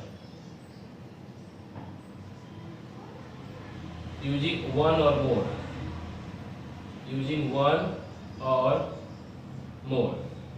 ठीक है, मैट्रिक्स ए में elementary row operation using one or more करके जो करते हैं, तो देखते थे आप कि ए एक मैट्रिक्स हुआ करता था 1 2 ऐसे करके 3 4, और मैट्रिक्स जो नया बनता था ए इक्विवेलेंट, अगर मान लीजिए कि पहले वाले रो में 2 से मल्टीप्लाई कर दिया जाएगा, मतलब ऐसे यहाँ पे क्या लिखते हैं C1 में 2C1, तो क्या बन जाएगा ये 2 2 2 4 और ये 3 4, यही ना बनता था। तो कहा जाता था कि जो नया मैट्रिक्स रो 1 में ये एप्लीकेशन करने के बाद एक नया मैट्रिक्स जो बना, या ओरिजिनल मैट्रिक्स ए के इक्विवेलेंट होगा। तो ये है तो एक डिफरेंट मैट्रिक्स, मतलब बदल गया, इक्विवेलेंट है, बट अगर लुक देखा जाए तो ये 1 2 3 4 है, ये 2 4 3 4 है, 2 4 3 4 है, ये 1 2 3 4 था। तो इस जो नया मैट्रिक्स जो कि ए के इक्विवेलेंट है, इसको हम नया नाम दे रहे हैं क्या, बी, इक्वल टू बी। ठीक है, जो मैट्रिक्स अभी आया, that matrix is equivalent to matrix A which is equal to B, let us assume that. Okay, तो अगर तो क्या हो रहा है कि मैट्रिक्स ए में एलिमेंट्री ऑपरेशन होने के बाद जो नया मैट्रिक्स बन रहा है, इस मैट्रिक्स का नाम क्या रख रहे हैं, कुछ नया रखना पड़ेगा, बी। तो अगर मैट्रिक्स ए में पहली बात यह है कि a is equal to I है, can be expressed right now after using some or more, one or more than one elementary row operations, a is transformed to b, a is transformed to matrix b। ठीक है, a b बन गया। और same time, at the same time जो operation आप a में left यहाँ पे कर रहे हैं, जो भी ऑपरेशन आप कर रहे हैं, ये कोई भी, यहाँ पे हम सब c लिख दिए हैं, और यहाँ पे भी c लिख दिए थे, क्योंकि हम ये c भी हो सकता है। ठीक है, ये c भी हो सकता है, माइंडेड, ध्यान दीजिए यहाँ पे, यह c भी हो सकता है, बट अभी तो हम यहाँ पे r के बारे में बता रहे हैं, तो r लिखिए, r के बारे में, क्योंकि हम तो अभी रो बता रहे हैं ना, तो यहाँ पे r लिख लीजिए। और यहाँ पे तो गलती माना जा रही है, तो सही माना जाएगा c लिखने के बावजूद भी कि समझाया गया था, पर यहाँ पे जो ऑपरेशन किए थे रो वाइज कर दिए थे और लिखे थे कॉलम वाइज, यहाँ पे आपको रो करना होगा, तो ये अभी ध्यान दीजिएगा। ओके, माइंडेड, r1 में 2r1 ये किए थे हम, ऐसे हम ना रो वाइज मल्टीप्लाई किए थे, तो अभी सही है। ओके, स्क्रीनशॉट कर ले सकते हैं आप। तो अभी क्या बताया जा रहा था कि मैट्रिक्स ए में कुछ एलिमेंट्री ऑपरेशन होने के बाद नया जो मैट्रिक्स बनता है उसका नाम क्या दिया गया, बी दिया गया। एट द सेम टाइम जो ऑपरेशन आप मैट्रिक्स ए के साथ करेंगे वही ऑपरेशन आपको मैट्रिक्स आई के साथ करना पड़ेगा। और अगर यही ऑपरेशन राइट साइड में भी करते हैं, ये सेम ऑपरेशन जो यहाँ लेफ्ट में हो रहा है, तो नो डाउट कि आई जो कि 1001 था, अगर 2 ऑर्डर का है तो, यदि 3 ऑर्डर का है तो 1000100001 होगा। तो जो ऑपरेशन लेफ्ट में ए के साइड कर रहे हैं वही ऑपरेशन राइट में आई के साथ के साथ भी करेंगे, तो अब आई नहीं रहेगा। मान लीजिए कि मैट्रिक्स आई जो है 1001 और इसमें आप कर दिए R1 में R2 में 3R2 कर दिए, तो आई क्या बनेगा, R1 तो आपका 10 और जो R2 है 03। तो क्या ये अब आई है, क्या आई नहीं है ना, एक नया मैट्रिक्स हो गया ना। देख लीजिए ये क्या बन गया, एक नया मैट्रिक्स। ठीक है, नहीं हो तो आप समझ के देख सकते हैं इसको। आप अभी एक किसी भी मैट्रिक्स ए को लेके, जैसे कि यहाँ लेफ्ट में जो दिखाई दे रहा है आपको यहाँ पे 1 2 3 4, आप इसको चाहे तो देख सकते हैं करके यहाँ पे।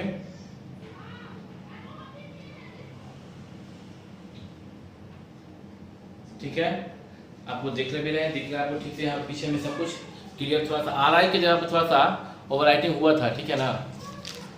आर आई की जगह पे यहाँ पर हम देख रहे हैं कि आगे थोड़ा ओवरराइटिंग, ठीक है, दिख ही रहा है। तो अभी इसमें ये कहेंगे हम लोग कि देखिए, तो आप समझ रहे हैं कि मैट्रिक्स ए में कुछ ऑपरेशन करने के बाद, एलिमेंट्री रो ऑपरेशन भी करने के बाद जो नया मैट्रिक्स आएगा इक्विवेलेंट होता है, मैट्रिक्स बी के इक्वल कह सकते हैं उसको। तो उसी प्रकार से, और ये भी कहा जा रहा है कि जैसे जैसे जो चीज आप लेफ्ट में करेंगे वही चीज आप राइट में आई के साथ ही करेंगे। ये ट्रिक है इसका, ठीक है, ये ट्रिक है। बाकी इनवर्स निकालने का एक और तरीका है जो अभी आगे एक्सरसाइज में सीखेंगे आप। तो आपको जो करना है वो बताया जा रहा है ना।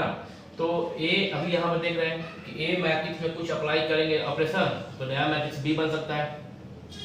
सेम टाइम में अगर आई के साथ वही करेंगे ऑपरेशन तो फिर नया मैट्रिक्स सी बन सकता है, ठीक है ना। अगर ये बी बन रहा है तो उसी होते क्या बनेगा, सी बनेगा। ए को आप ए ही छोड़ेंगे, ये एक जो ऑपरेशन यहाँ पे करेंगे वही आई के साथ करेंगे, एक तरीका है, ठीक है। अब जो प्रोसेस है किसी भी मैट्रिक्स का, फाइनली बात किया जा रहा है कि जो प्रोसेस है किसी मैट्रिक्स का एलिमेंट्री रो ऑपरेशन की मदद से इनवर्स निकालना, वो क्या करना है। जिस प्रकार से आप ए को कुछ चेंज किए तो नया मैट्रिक्स बी बनता है, अगर कुछ चेंजिंग कुछ इस प्रकार से हो, एलिमेंट्री रो ऑपरेशन का खास ख्याल रखते हुए यदि आप इसमें कुछ ऐसा चेंज कर रहे हैं कि ये ऐसा बन जाए 1001, हेलो, अभी तो आप ए में रो 1 में 2 से मल्टीप्लाई किए तो नया मैट्रिक्स बना, नाम बी दिए, ठीक है। लेकिन अगर आप माइंड पे ध्यान रखते हुए कि करना क्या है उस चीज का फोकस करते हुए क्वेश्चन पे, अगर ए मैट्रिक्स को हम जानबूझ के ऐसा अगर एलिमेंट्री ऑपरेशन किए जिसका हमको छूट है, ये 3 देख रहे हैं आप यहाँ पे ऑपरेशन करने के लिए, तो कुछ ऑपरेशन इस प्रकार से किया जाए कि ये 1 2 3 4 चेंज होके 1001 बन जाए, तो ये एक नया मैट्रिक्स बन गया जो कि इसके इक्विवेलेंट ही है। एक नया मैट्रिक्स बन गया जो कि ए मैट्रिक्स के इक्विवेलेंट ही है। नाम बी क्यों दिया जाए, बी कह सकते हैं, पर चूंकि इस मैट्रिक्स को तो हम पहचानते हैं हम लोग कि यह मैट्रिक्स क्या है, आइडेंटिटी मैट्रिक्स है, तो इसका नाम बी से हटाया क्या कर सकते हैं हम लोग, आई कर सकते हैं, क्योंकि इसका तो स्पेशल नाम है आई। यानी कि एक मैट्रिक्स ए में कुछ ऐसा ऑपरेशन किया गया कि खास तौर का मैट्रिक्स बी आ गया, जिसको अब हम लोग क्या बोलेंगे, आई बोलेंगे। तो अब हो गया फाइनली क्या, इसको मिटा के अब आपको सिखा देते हैं क्या करना है, आप समझ गए होंगे। अगर यहाँ तक आप नहीं समझ रहे होंगे तो थोड़ा सा 5-10 मिनट पीछे वीडियो करके और इसको समझ लीजिएगा कि क्या कह रहे थे हम, ऑपरेशन कैसे चेंज करना होता है। वो थ्योरी पर बता रहे थे, इसलिए थोड़ा आपको मुश्किल लग सकता है। अभी हम क्वेश्चन बनाकर दिखाएंगे, आसान लगेगा आपको। चलिए, तो मैट्रिक्स करना क्या, प्रोसेस क्या है। अभी कोई क्वेश्चन दिया जाएगा कि आप उसका इनवर्स निकालिए, तो प्रोसेस क्या है, थ्योरी आपने पढ़ा, माइंड में रखिएगा। प्रोसेस सीखिए। मैट्रिक्स ए, कोई मैट्रिक्स ए दिया गया, आप लिखेंगे A equal to I. Matrix A को आप कुछ एलिमेंट्री रो ऑपरेशन करके एक नए मैट्रिक्स में कन्वर्ट करेंगे, और उस मैट्रिक्स को आप स्पेशली किसे बनाएंगे, 1001। ये 3 ऑर्डर का हो सकता है, इसलिए यहाँ पे हम लोग सिर्फ क्या लिखे, आई बना देंगे। क्या बनाएंगे, आई। सेम टाइम जो ऑपरेशन आप यहाँ पे कर रहे हैं वही ऑपरेशन यहाँ भी करेंगे, वही ऑपरेशन आई में भी करेंगे, यही सेम ऑपरेशन ये आई के लिए भी है, तो आई जो आपका बनेगा वो क्या बन जाएगा, एक नया मैट्रिक्स। तो यहाँ पे नया मैट्रिक्स नाम, चूंकि यहाँ पे आई दे दिए बी हटा के, तो यहाँ पे आप उसका नया नाम भी दीजिए। नाम ही नेमिंग किया जा रहा है, क्योंकि मैट्रिक्स ए 1001 के फॉर्म में आएगा या 1000100001, यानी कि ए आइडेंटिटी मैट्रिक्स बनाना पड़ता है। और ए को जब आइडेंटिटी बनाएंगे तो जो ऑपरेशन आइडेंटिटी बनाने के लिए आप ए में करेंगे वही ऑपरेशन आई में कर देंगे, तो आई एक नया मैट्रिक्स बन जाएगा। क्योंकि ए मैट्रिक्स में ऑपरेशन, इस ए मैट्रिक्स में जो ऑपरेशन कर रहे थे एलिमेंट्री रो ऑपरेशन, इस बात का ख्याल रखते हुए कर रहे थे कि आई बने, पर आई में कोई ख्याल नहीं रखना है। ए में जो भी ऑपरेशन करेंगे आई बनाने के लिए सेम ऑपरेशन आई में कर देंगे, कुछ भी बन जाए, ये नया मैट्रिक्स बन जाएगा, नाम बी हो जाएगा। ए को तो ए लिखना होता है। हो गया काम, दैट इंप्लाइज। अब दिखाते हैं कि इन्वर्स कैसे होगा ए का। अब दिखाना है कि जो बी आएगा वो इन्वर्स कैसे है ए का, यही करना है। ए अगर आई बन गया एलिमेंट्री ऑपरेशन करके, उसी टाइम पे सेम ऑपरेशन आई में होगा, वो बी बन जाएगा नया मैट्रिक्स। ए को ए लिख रहे हैं। अब क्या देख रहे हैं आप, बी को जब ए से मल्टीप्लाई कर रहे हैं तो क्या रहा है आई, ये जो बी है ना, B is the inverse of A, B is the, निकल गया इन्वर्स, यानी ए मैट्रिक्स को जो ही आप आई बना दिए, सेम ऑपरेशन करते वक्त आई में आप कर रहे थे, तो जो नया मैट्रिक्स बी बन गया, यही बी जो है, यही बी क्या है, this B is inverse of, this B is inverse of A. ठीक है, कैसे, जब मैथमेटिकली साबित कर लिया जाए, दोनों ही तरफ इक्वल, तो दोनों तरफ ए इन्वर्स से मल्टीप्लाई करते हैं, इधर आई में किए, इधर बी ए में किए, किससे किए, ए इन्वर्स में। फिर से ध्यान देंगे, इक्वल के लेफ्ट में ए इन्वर्स से कर रहे हैं, आई के राइट में, तो इक्वल के राइट में भी ए इन्वर्स से मल्टीप्लाई करेंगे बी ए के राइट में। ठीक, दैट इंप्लाइज। अच्छा, किसी भी मैट्रिक्स, ए एक मैट्रिक्स है तो ए इन्वर्स भी एक मैट्रिक्स होगा, है ना, क्योंकि ए को बी से मल्टीप्लाई करने पे आई आया, तो बी क्या है, मैट्रिक्स ही है ना। अगर बी ही इन्वर्स ऑफ ए है तो ए इन्वर्स एक मैट्रिक्स है। किसी मैट्रिक्स को आई आइडेंटिटी मैट्रिक्स से मल्टीप्लाई करेंगे तो नो चेंज, ए इन्वर्स। अच्छा, कब एसोसिएटिव, बी एक मैट्रिक्स, ए एक मैट्रिक्स, ए इन्वर्स भी एक मैट्रिक्स, और मैट्रिक्स एसोसिएटिव लॉ को फॉलो करता है, तो लिख सकते हैं कि बी इनटू ए इन्वर्स। किसी भी ऑर्डर में मल्टीप्लाई करें, बी को ए से करें या ए को इन्वर्स से पहले कर लें, कोई फर्क नहीं पड़ेगा ना, बाई एसोसिएटिव लॉ। ठीक है, by associative law, that implies A inverse equal to. अच्छा, आपको ए को ए इनवर्स से, किसी भी मैट्रिक्स को उसके इनवर्स से मल्टीप्लाई किया जाता है तो क्या आता है, आई आता है ना। इसके पहले अभी, इसके पहले के पहले सिखाया गया था ना कि ए को बी से या बी को ए से कीजिएगा तो क्या आएगा, आई आएगा। तो इस केस में बी क्या कहलाता है, इनवर्स ऑफ ए, बी क्या कहलाता है, इनवर्स ऑफ ए। और बी को लिखते कैसे हैं, ए इनवर्स से, बी को लिखते हैं ए इनवर्स से, ऐसा रिटर्न बताया गया था अभी रिटर्न में। तो बी को ए इनवर्स में, ए तो ए है, मतलब A B equal to I. अगर बी ए का इनवर्स है तो B can be expressed as A inverse, तो A inverse equal to I, mind it. तो A inverse equal to I हो गया ना, तो बी इनटू आई। कोई दिक्कत किसी को, नो दिक्कत, क्योंकि ए इनवर्स इक्वल टू क्या, I. Okay, that implies A inverse equal to. अच्छा, बी को आई से, किसी मैट्रिक्स बी को आई से मल्टीप्लाई कीजिएगा तो नो चेंज, किसी मैट्रिक्स बी को उसके आइडेंटिटी मैट्रिक्स आई से मल्टीप्लाई कीजिएगा तो नो चेंज। तो बी आई इक्वल टू क्या, बी ना, बी। फाइनली आप प्रूफ कर पाए क्या फिर से कि अगर आप ये काम करते हैं, कौन सा काम, ए के साथ मैट्रिक्स ए के साथ एलिमेंट्री रो ऑपरेशन वन या से अधिक, one or more than one करके आप अगर उसको एक आई बनाए थे, आइडेंटिटी बनाए थे हैं, उसी वक्त सेम ऑपरेशन अगर आई के साथ हो के नया मैट्रिक्स बनता है जिसका नाम बी दिया जा रहा है, ए में कोई छेड़छाड़ नहीं करेंगे, तो ये जो बी है वही इनवर्स है ए का। साबित किया गया बी जो है वही कौन है, ए का इनवर्स है। तो A inverse equal to B है, प्रूफ हो गया ना। This is called pattern, this is called pattern. Screenshot लीजिए इसका, देख लेना पीछे से क्या आपको दिख रहा है ठीक से। हाँ, अभी आप इसका स्क्रीनशॉट ले लीजिए, ये हो गया आपका, आप समझ गए इसको। जल्दी से इरेज करके एक क्वेश्चन देते हैं आपको हम, अच्छे से इरेज करते हैं। इसके लिए हम क्या करेंगे, इसको पॉज कर देते हैं, बोर्ड इरेज करके, बोर्ड पे जो भी लिखा हुआ था वो इरेज करके अभी आपके अभी बोर्ड पे कुछ नया लिख दिया गया है। तो बच्चों अभी आप लोगों को एक बोर्ड पे एक क्वेश्चन दिखाई दे रहा है, दिखाई दे रहा होगा, दिखाई दे रहा है ना, ऊपर में अगर दिखाई दे रहा है तो वो नहीं देखना है, ठीक है। उसके नीचे देखिए एक नोट लिखा हुआ है, क्वेश्चन नहीं देखना है, नीचे एक नोट देखिए लिखा हुआ है, हम पढ़ के सुना दे रहे हैं। If on applying one or more elementary row operations, फिर से एक बार, if on applying one or more elementary row operations on A we obtain all zeros in one or more rows, then we say that A inverse does not exist।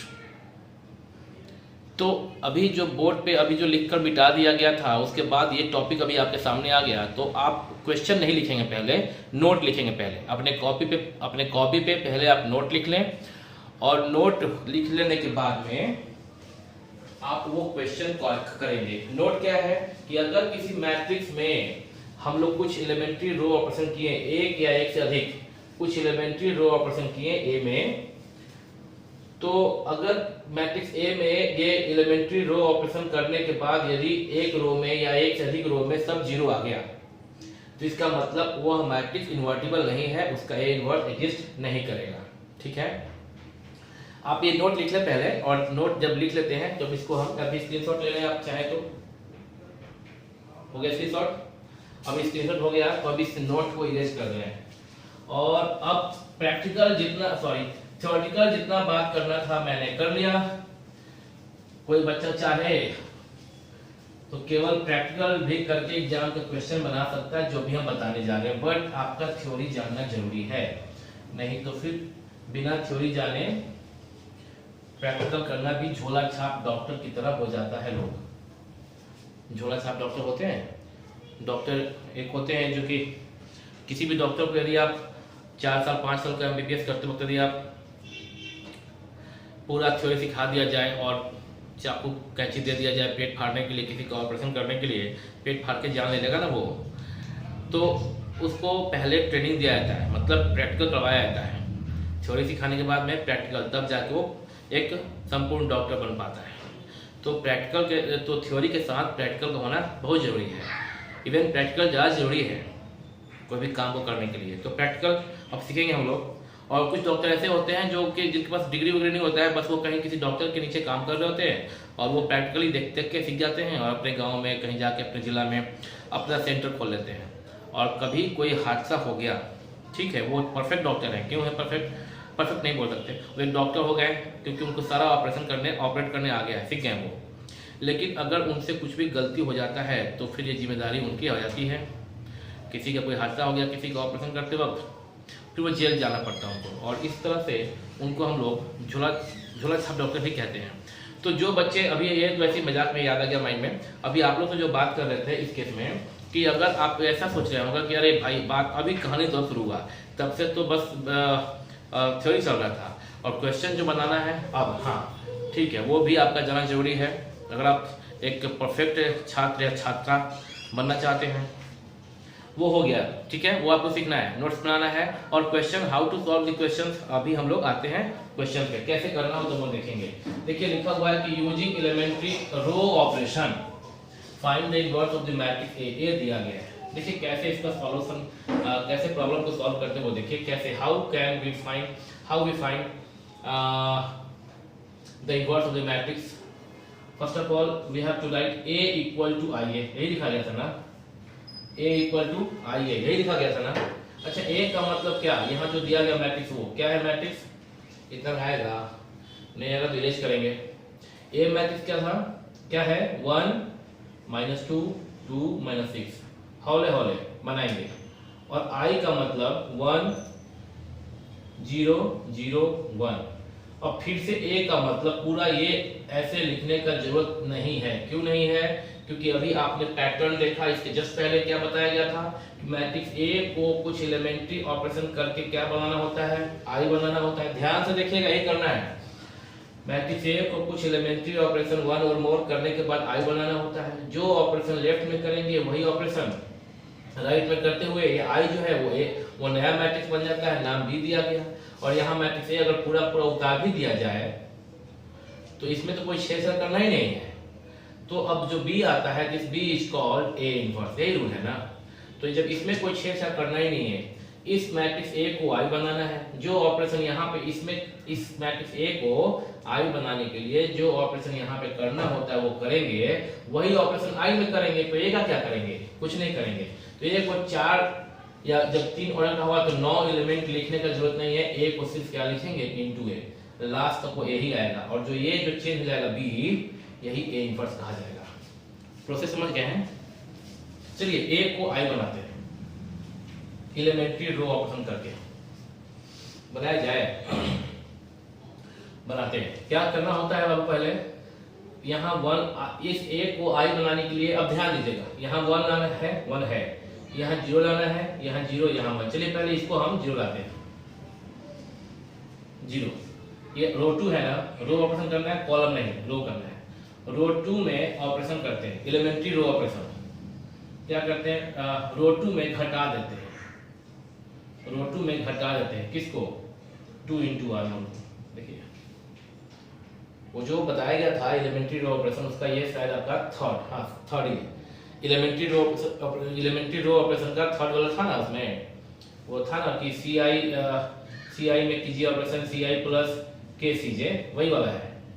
यहाँ plus ना करके minus किया गया है। मैंने यहाँ ये बोल सकते हैं के निगेटिव नंबर है -2, के निगेटिव नंबर है -2, सुनाई दे रहा है? तो ये किया तो देखिए क्या बनेगा। रो 1 में कोई छेड़छाड़ किए क्या? नहीं किए। रो 1 क्या रहेगा? 1 - 2। रो 2 में क्या किए? 2 में से घट गया 2r1, तो 2 में से घटा दिए। किसको घटाया? 2 इंटू r1, 2 इंटू 1। यहाँ लिखा और पीछे में 2 में से घटा रहे हैं, माने r2 में से घटा रहे हैं। 2 इंटू r1 कितना? 1 है, 2 - 2। ठीक है, ये रो 2 है ना, ठीक है। और ये भी क्या है? रो 2 है। रो 2 यहाँ कितना है? -6, -6 में घटा रहे हैं, रो 2 में घटा रहे हैं। किसको? 2 इंटू r1 कितना? ये r1 है आपका -2, कॉरस्पॉन्डिंग एलिमेंट है। तो क्या हो गया? -6 +4। अब हम क्या कर रहे हैं कि जहां कंसंट्रेशन खराब हुआ यहाँ पे, तो आपका ये गलत वैल्यू आ जाएगा। तो फिर दोबारा आपको फिर होल्ड करके बनाना पड़ेगा। तो थोड़ा ध्यान दीजिएगा आप भी यहाँ पे। ये प्रोसेस आप सीख रहे हैं, प्रोसेस आप खुद भी कर सकते हैं। थोड़ा देख लेते हैं हम एक बार। तो यहाँ पे क्या गया? रो 2 2 - 2r1, तो 2 इंटू 1, तो यहाँ पे ठीक है। और ये हो गया रो 2, तो रो 2 ये है -6, तो -6 यहाँ पे क्या होगा? -6 माइनस 2 इंटू r1 कितना? -2। ठीक है, आप सिंप्लीफाई, ये तो 0 हो जाएगा। और ये -6 + 4 कितना बन जाएगा? ये -6 +4 -2 बन जाएगा। तो यहाँ हो गया 0, यहाँ हो गया -2। जो ऑपरेशन हम लेफ्ट में करेंगे वही ऑपरेशन हमको राइट में करना होता है, यानी कि इसमें करना होता है, आई वाले में करना होता है, आइडेंटिटी में करना होता है। तो रो 1 में कोई ऑपरेशन नहीं, 1 0। और रो 2 में क्या होगा? r2 - 2r1। तो r2 यहाँ पे 0 है ना, 0 में 2 इंटू r1 कितना? 1। और फिर यहाँ पे रो 2 में 1 है, 1 - 2 इंटू r1 0। तो 0 - 2 तो -2 हो गया। और 1 - 2 में 2 इंटू 0 0, तो 1 ही रहा, -2 और 1। तो 0 - 2 यहाँ हो गया -2 हो गया। और ये हो गया 1 इंटू ए। एक स्टेप आप फॉलो कर लिए, 1 और 0 आइडेंटिटी के लिए आ गया। यहाँ पे अब क्या लाना होता है? 1 0 0 1, ठीक है। तो यहाँ आप 1 ला सकते हैं। चलिए हम लोग देखते हैं यहाँ पे, या चाहे तो यहाँ पे आप 0 ला सकते हैं। यहाँ पे 0 कैसे लाएंगे आप? अगर यहाँ आप चाहते हैं 0 लाना तो कैसे आएगा? यहाँ पे 0 ला सकते हैं, हाँ ला सकते हैं। कैसे? ये कौन सा रो है? r1 है ना। r1 में यदि आप r1 - r2 कर दे तो कब हो जाएगा? देखिए तो r1 में, तो r1 में r2 घटाइए, तो 1 में से जो घटाएंगे क्या आएगा? 1 ही रहेगा ना। -2 में से आप घटाइए किसको? r2 को, मतलब -2 घटाइए, तो -2 +2 हो जाएगा, ये 0 हो जाएगा ये। और इसमें कोई चेंज नहीं, तो 0 और -2।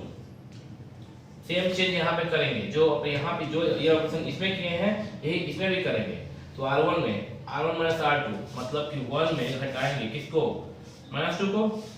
ये रो 1 है, रो 2 है ये। तो हो गया कितना? 1 + 2 यानी कि 3 हो गया, यहाँ पे 3 हुआ यहाँ पे। और फिर ये r1 में घटाएंगे, यानी कि 0 में घटाएंगे किसको? r2 को, 1, तो क्या आएगा? -1 आएगा। r2 में कोई चेंज नहीं, इंटू ए। 2 स्टेप कर लिए हम लोग, 1 0 0 1। बस यहाँ पे 1 रह गया, बस -2 के पास 1 रह गया, काम हो जाएगा।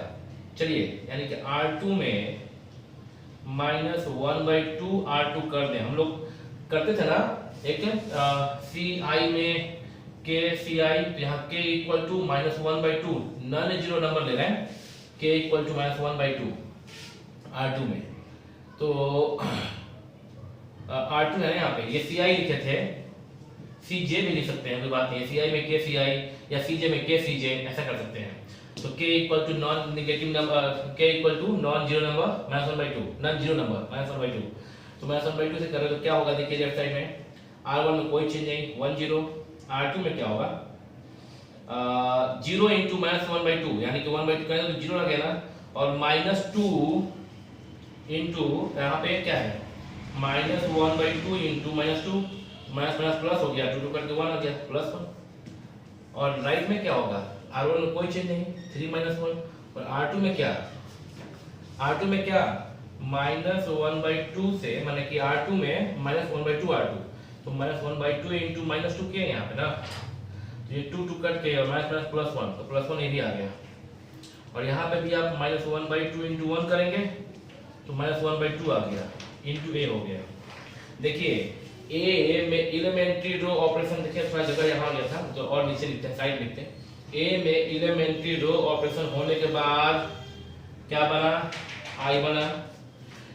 सेम ऑपरेशन I में किया गया तो नया मैट्रिक्स क्या बना, B बना, और एक यही रहा। ये जो B है यानी कि ये जो मैट्रिक्स है, this matrix is the inverse of matrix A। ये आपको लाइन लिखना नहीं है, समझाने के लिए लिखे थे।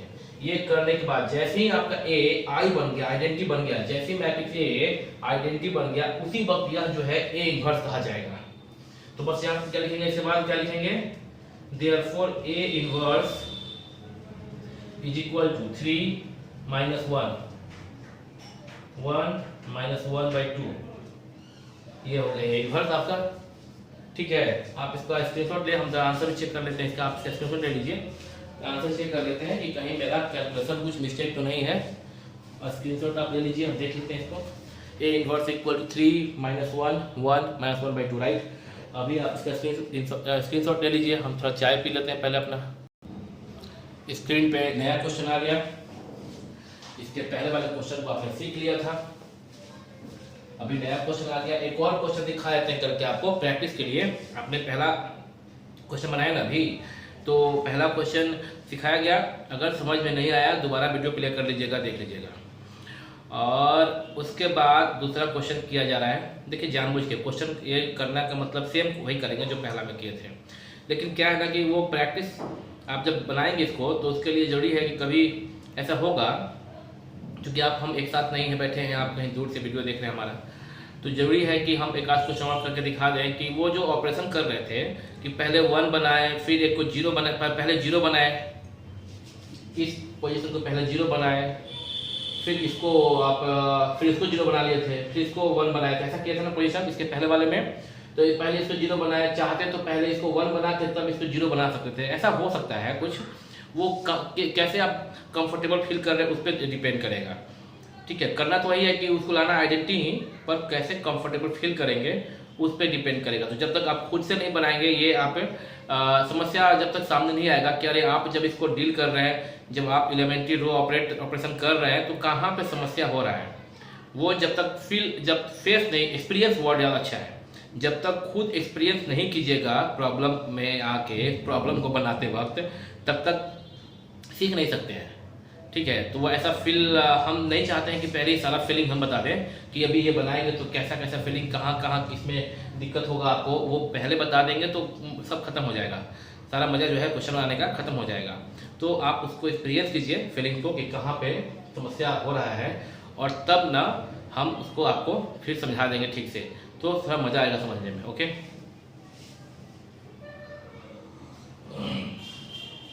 तो देखिए बाबू क्या है कि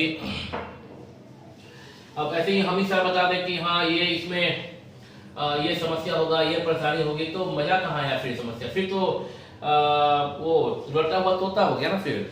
तो जब तक कोई फेस नहीं कीजिएगा प्रॉब्लम को, एक्सपीरियंस नहीं कीजिएगा, फील नहीं कीजिएगा, तब तक क्वेश्चन सीखना हुआ नहीं। तो चलिए आते हैं इसको ही बना दे रहे हैं।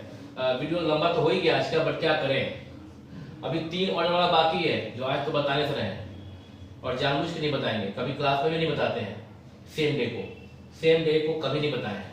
अभी बोलेंगे जो, सुनिएगा क्या बोलना है इस विषय पर लास्ट में, ये बताने के बाद। ए सॉल्यूशन कर रहे हैं यहाँ पे, A equal to let A equal to I A, that implies A उतार दे रहे हैं 3 -1 -4 2, आई के लिए 1 0 0 1 इंटू ए।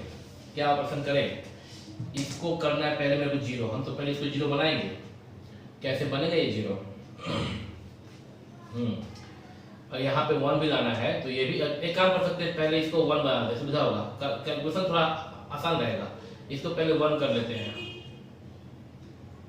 कैसे होगा वो, और इसको 1, इसको 0 लाना है, इसको 0, इसको 1, इसको 0, इसको 1। तो ठीक, इसको पहले हम अगर हम 3 को जोड़ ले -4 से तो क्या आएगा, -1 आ जाएगा ना। कैसे करते हैं, R1 में R1 प्लस R2 कर सकते हैं, तो क्या बनेगा 3 - 4, 3 प्लस -4 यानी कि 3 - 4 कितना, -1 हो गया। तो यहां भी करना होगा -1 प्लस 2, R1 में R2 -1 प्लस 2 कितना 1 हो गया। वाह अच्छा हो गया, यहाँ तो 1 मिल गया, नहीं यहाँ 0 डालना, लेकिन ओके नो प्रॉब्लम।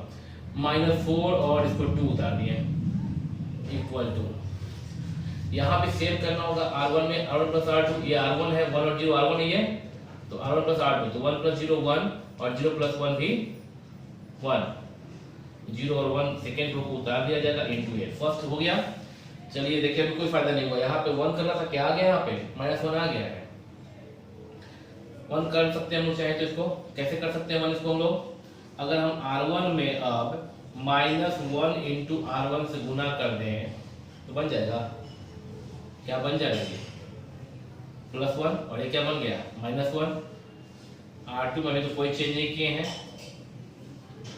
फिर यहाँ पे -1 0 1 इंटू ए, ठीक है, एक 1 बना। आप सोच रहे हैं कि पहले 0 क्यों नहीं बनाए, ज़्यादा अच्छा होता, लेकिन क्या होता कि अगर इसको 0 बनाते हैं तो ठीक था, लेकिन तब ये फ्रैक्शन बन जाता, ज़्यादा फ्रैक्शन से मल्टीप्लाई करना होता, और मेरा फ्रैक्शन से मल्टीप्लाई करने में ऑनलाइन बता रहा है, गलती होगा तो टाइम फालतू का जाएगा। ठीक है, आप कर सकते हैं घर पे प्रैक्टिस इसको।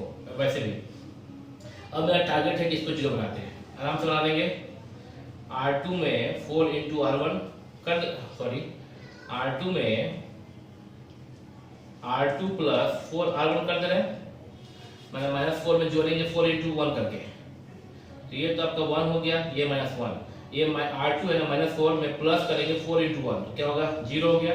यहाँ भी एक काम करना होगा, R2 में यानी कि 2 में जोड़ना होगा 4 इंटू R1, 4 इंटू -1 जोड़ना होगा, 2 4 -4 वैल्यू क्या आ जाएगा, तो मैं चल गया -2 आ जाएगा, -2 हो गया।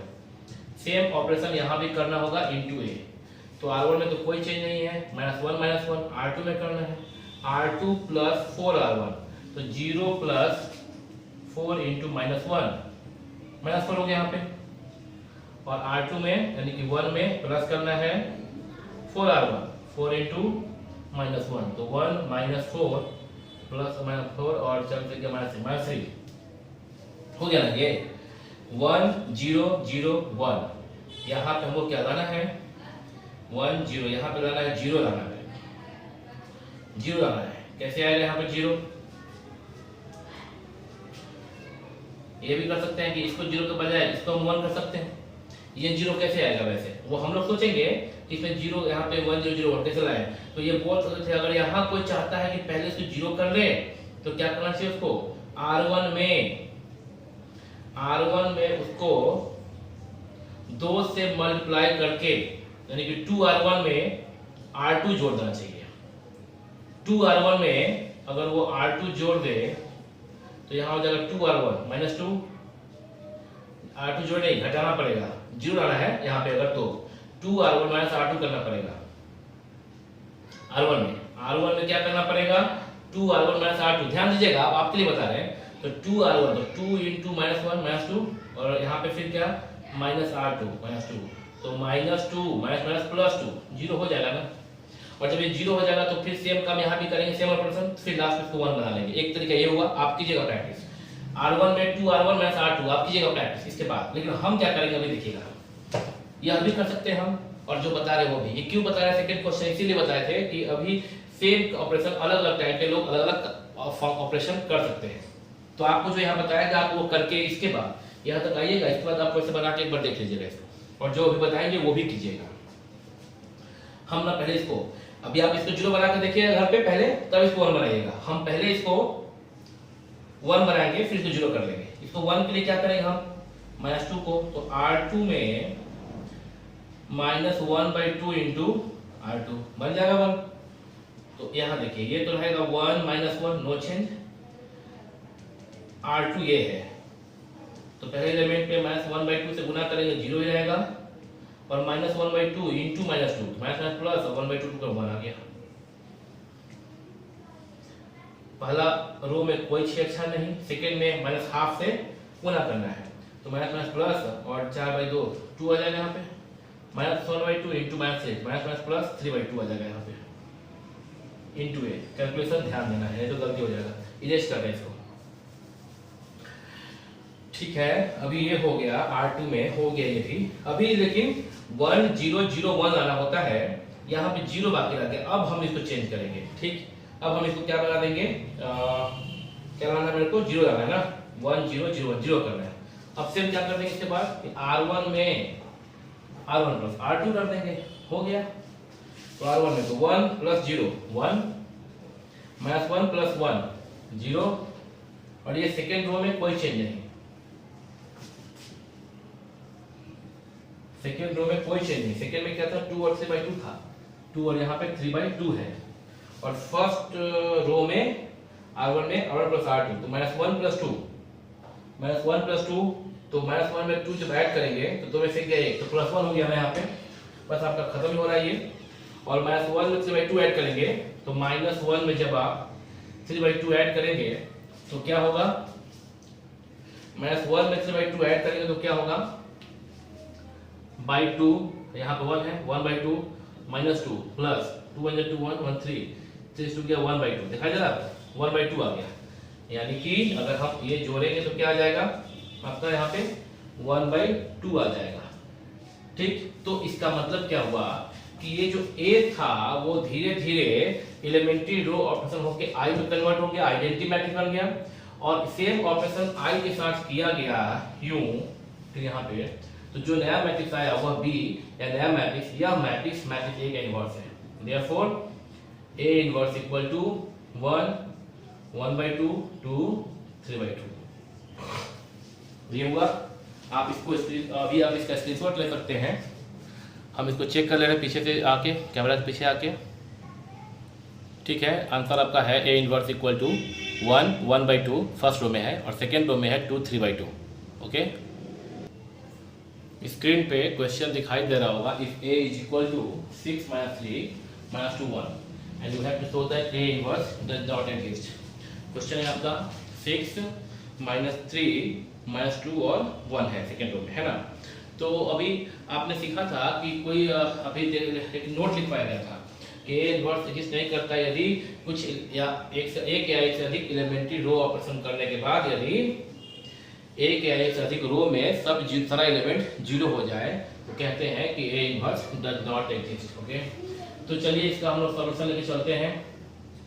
A equal to IA, late हो गया यहाँ पे, लेट दैट इम्प्लाइज A का मतलब 6 - 3 - 2 1, I का मतलब 1 0 0 1 इंटू A, ठीक है ना। अब क्या करेंगे कि रो 1 में काम करते हैं, 1/6 रो 1 करते हैं अप्लाई, तो यहाँ हो जाएगा 1/6 से 1 हो जाएगा, -3/6 तो -3 इंटू 1/6, तो -3 इंटू 1/6 का मतलब -1/2, ये हो गया 2, ये हो गया 1। सेम ऑपरेशन यहाँ पे हो जाएगा 1/6 और ये 0/6 0 0 1 इंटू A। अब अगर काम करते हैं कि R2 में R2 - 2 R1 करते हैं, तो R1 में कोई चेंज नहीं, 1 - 1/2, R1 में कोई चेंज नहीं, दोनों तरफ कहाँ चेंज होगा, सिर्फ R2 में होगा। क्या है R2 में से घटाना है 2R1, तो 2 में से घटाना है 2 इंटू 1, 0 आएगा ना, आगे यहाँ पे 0। फिर R2 1 में से घटाना है 2 इंटू R1, 2 इंटू -1/2, तो 1 माइनस प्लस यहाँ पे नहीं, 1 में से क्या करना है, यहाँ पे घटा दिए 2 में से, R2 में से 2R1 तो 2 इंटू 1, और फिर अभी R2 में घटाएंगे तो 1 में घटाएंगे यानी 1 माइनस किसको घटाएंगे 2R2 को, तो 2 इंटू -1/2, तो माइनस माइनस प्लस हो जा रहा है यहाँ पे 1 तो 2 हो जा रहा है ना ये, ठीक है। तो अभी हम इसको चेक कर लेते हैं कि यहाँ पे किसी एक, चूंकि साबित करना है कि किसी भी एक रो में या एक से अधिक रो में वो सारा 0 हो जाए तो ये हो जाता है। तो 2R1 कर रहे हैं, यहाँ पे 0 नहीं आ रहा है, जबकि वो मेरे हिसाब से उसको 0 आना चाहिए था। तो कहीं पे निगेटिव गलती है क्या, कहीं पे कुछ निगेटिव, तो हम बताया था आपको कि कहीं भी कंसंट्रेशन खराब होगा तो कहीं निगेटिव छूट जाएगा तो काम, या कहीं कुछ भी अगर आप नंबर गलती कर देंगे तो गलत हो जाएगा। ये चेक कर लेते ऊपर से, हालांकि टाइम जाएगा थोड़ा सा, तो कोई बात नहीं, लिया जाए। 6 में आंसर यहाँ हो गया 6।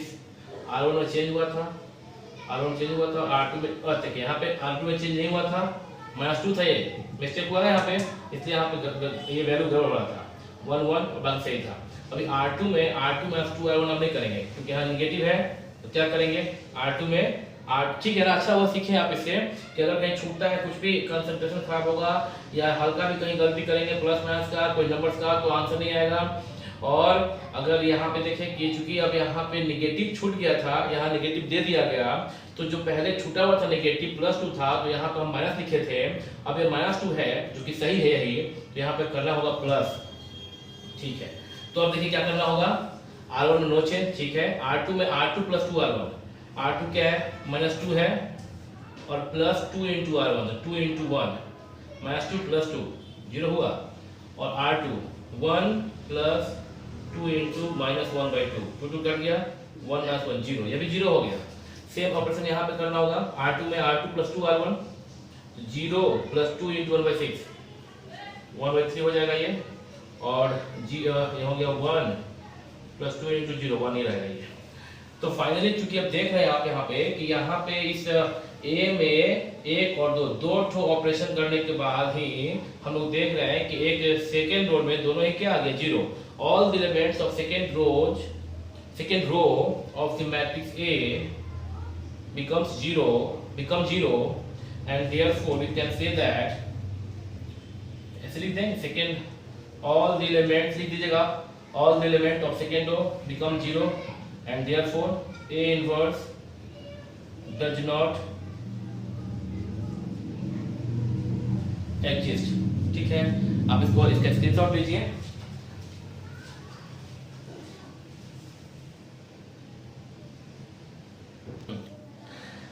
तो आप अभी आप देख रहे थे कि अभी तक आपको सब कुछ सिखा दिया गया है इसमें। मैट्रिसेस का लास्ट चैप्टर है, और लास्ट चैप्टर में लास्ट टॉपिक पे जो मैट्रिसेस का लास्ट एक्सरसाइज है, और इसमें लास्ट टॉपिक पे बातें हो रही थी, और आपको आज पूरा का पूरा थ्योरी बता के, वीडियो लंबा हो गया हालांकि, बट पूरा का पूरा थ्योरी बता के आपको इसका प्रैक्टिकल के लिए 2 क्वेश्चन करवा दिया गया। उसके बाद तीसरा क्वेश्चन आपको ये सिखा दिया गया कि इनवर्स अगर एग्जिस्ट नहीं करता है तो क्या करना होता है। आपका काम क्या है कि आप इसका नोट्स तो बनाएंगे, नोट्स बना के 3 क्वेश्चन जो हम बताएं वो करेंगे। मेरे को जो बच्चे मेरे इस कोचिंग में पढ़ते हैं वो तो मेरे को मैसेज कर देंगे व्हाट्सएप पे, और कि ये जो आप बनाने के बाद में। और अब क्या है ना कि ये एलिमेंट्री रो ऑपरेशन अभी कम से कम आधे घंटे का और बताना होगा मेरे को, 1 से 2 क्वेश्चन से 3 क्वेश्चन हो सकता है बताना पड़े। ऑर्डर 3 का बता देंगे और आपको वो बनाने आ जाएगा, तो ये टास्क आपका इस कंप्लीट, ये मैट्रिसेस चैप्टर जो है कंप्लीट हो जाएगा। तो फिर क्यों एक चीज़ को बाकी रख दिए, जब वीडियो लंबा हो गया तो इसलिए बाकी रखा गया है कि जब हर साल जो बताए थे बीच में ही बोलते वक्त, पढ़ाते वक्त बताए थे कि लास्ट में कुछ बताएंगे आपको, वो बता रहे हैं। हर साल पिछले 11 साल से जब भी पढ़ाते हैं तो यहीं तक पढ़ा के क्लास को रोक देते हैं। और बच्चों का टास्क क्या होता है कि आपको घर जाके इतने पे करना है, 2 ऑर्डर का जितना मैट्रिक्स आपके बुक में है, एनसीईआरटी में है, जितनी बुक को आप फॉलो कर रहे हैं वो आपको बनाना है। और मेरी बात को ध्यान से सुनिए आप कि क्या करना है, मेरी बात को ध्यान से सुनिए आप कि करना क्या है। आपको 3 ऑर्डर के मैट्रिक्स को घर पे बैठ के बनाना है। अभी तक हम 2 ऑर्डर का बताए हैं, सेम एप्लीकेशन 3 ऑर्डर में होता है, जैसा जैसा एलिमेंट्री रो ऑपरेशन 2 में किए हैं यही 3 में करना है। तो जब तक आप सारे बच्चे देखिए जो वीडियो देख रहे हैं वो सारे बनाएंगे, सारे यही काम करेंगे, जो ये जो बोल रहे हैं ना हम वो सबके लिए है। लेकिन जो मेरे कोचिंग में पढ़ते हैं, जो मेरे वीडियो को देख के अभी मैथमेटिक्स का पढ़ाई कर रहे हैं, वो सारे के सारे बच्चे, जितने भी बच्चे छात्र और छात्राएं जो ये पढ़ रहे हैं, जब तक सारे के सारे बच्चे नहीं भेजते हैं मेरे को बना के, हम इसका 3 ऑर्डर वाला जो मैट्रिसेज को ट्रांसफॉर्म कैसे करते हैं, इन्वर्स कैसे निकालते हैं, वो नहीं सिखाएंगे। तो आपका काम ये है कि आप ये पूरा करने के बाद 3 ऑर्डर वाला कम से कम 2 क्वेश्चन बना के आप मेरे व्हाट्सअप करेंगे तो अगला वीडियो आपका बनेगा और उसमें सिखाया जाएगा कि 3 ऑर्डर को बनाते कैसे हैं। आप सोचेंगे कि 3 ऑर्डर का जब बना ही देंगे तो आप क्यों बताएंगे, अच्छा ना, तो छोटा वीडियो बन जाएगा, समझ में आ जाएगा कि बच्चे सीख गए हैं। ठीक है, मिलते हैं फिर, धन्यवाद, थैंक यू वेरी मच।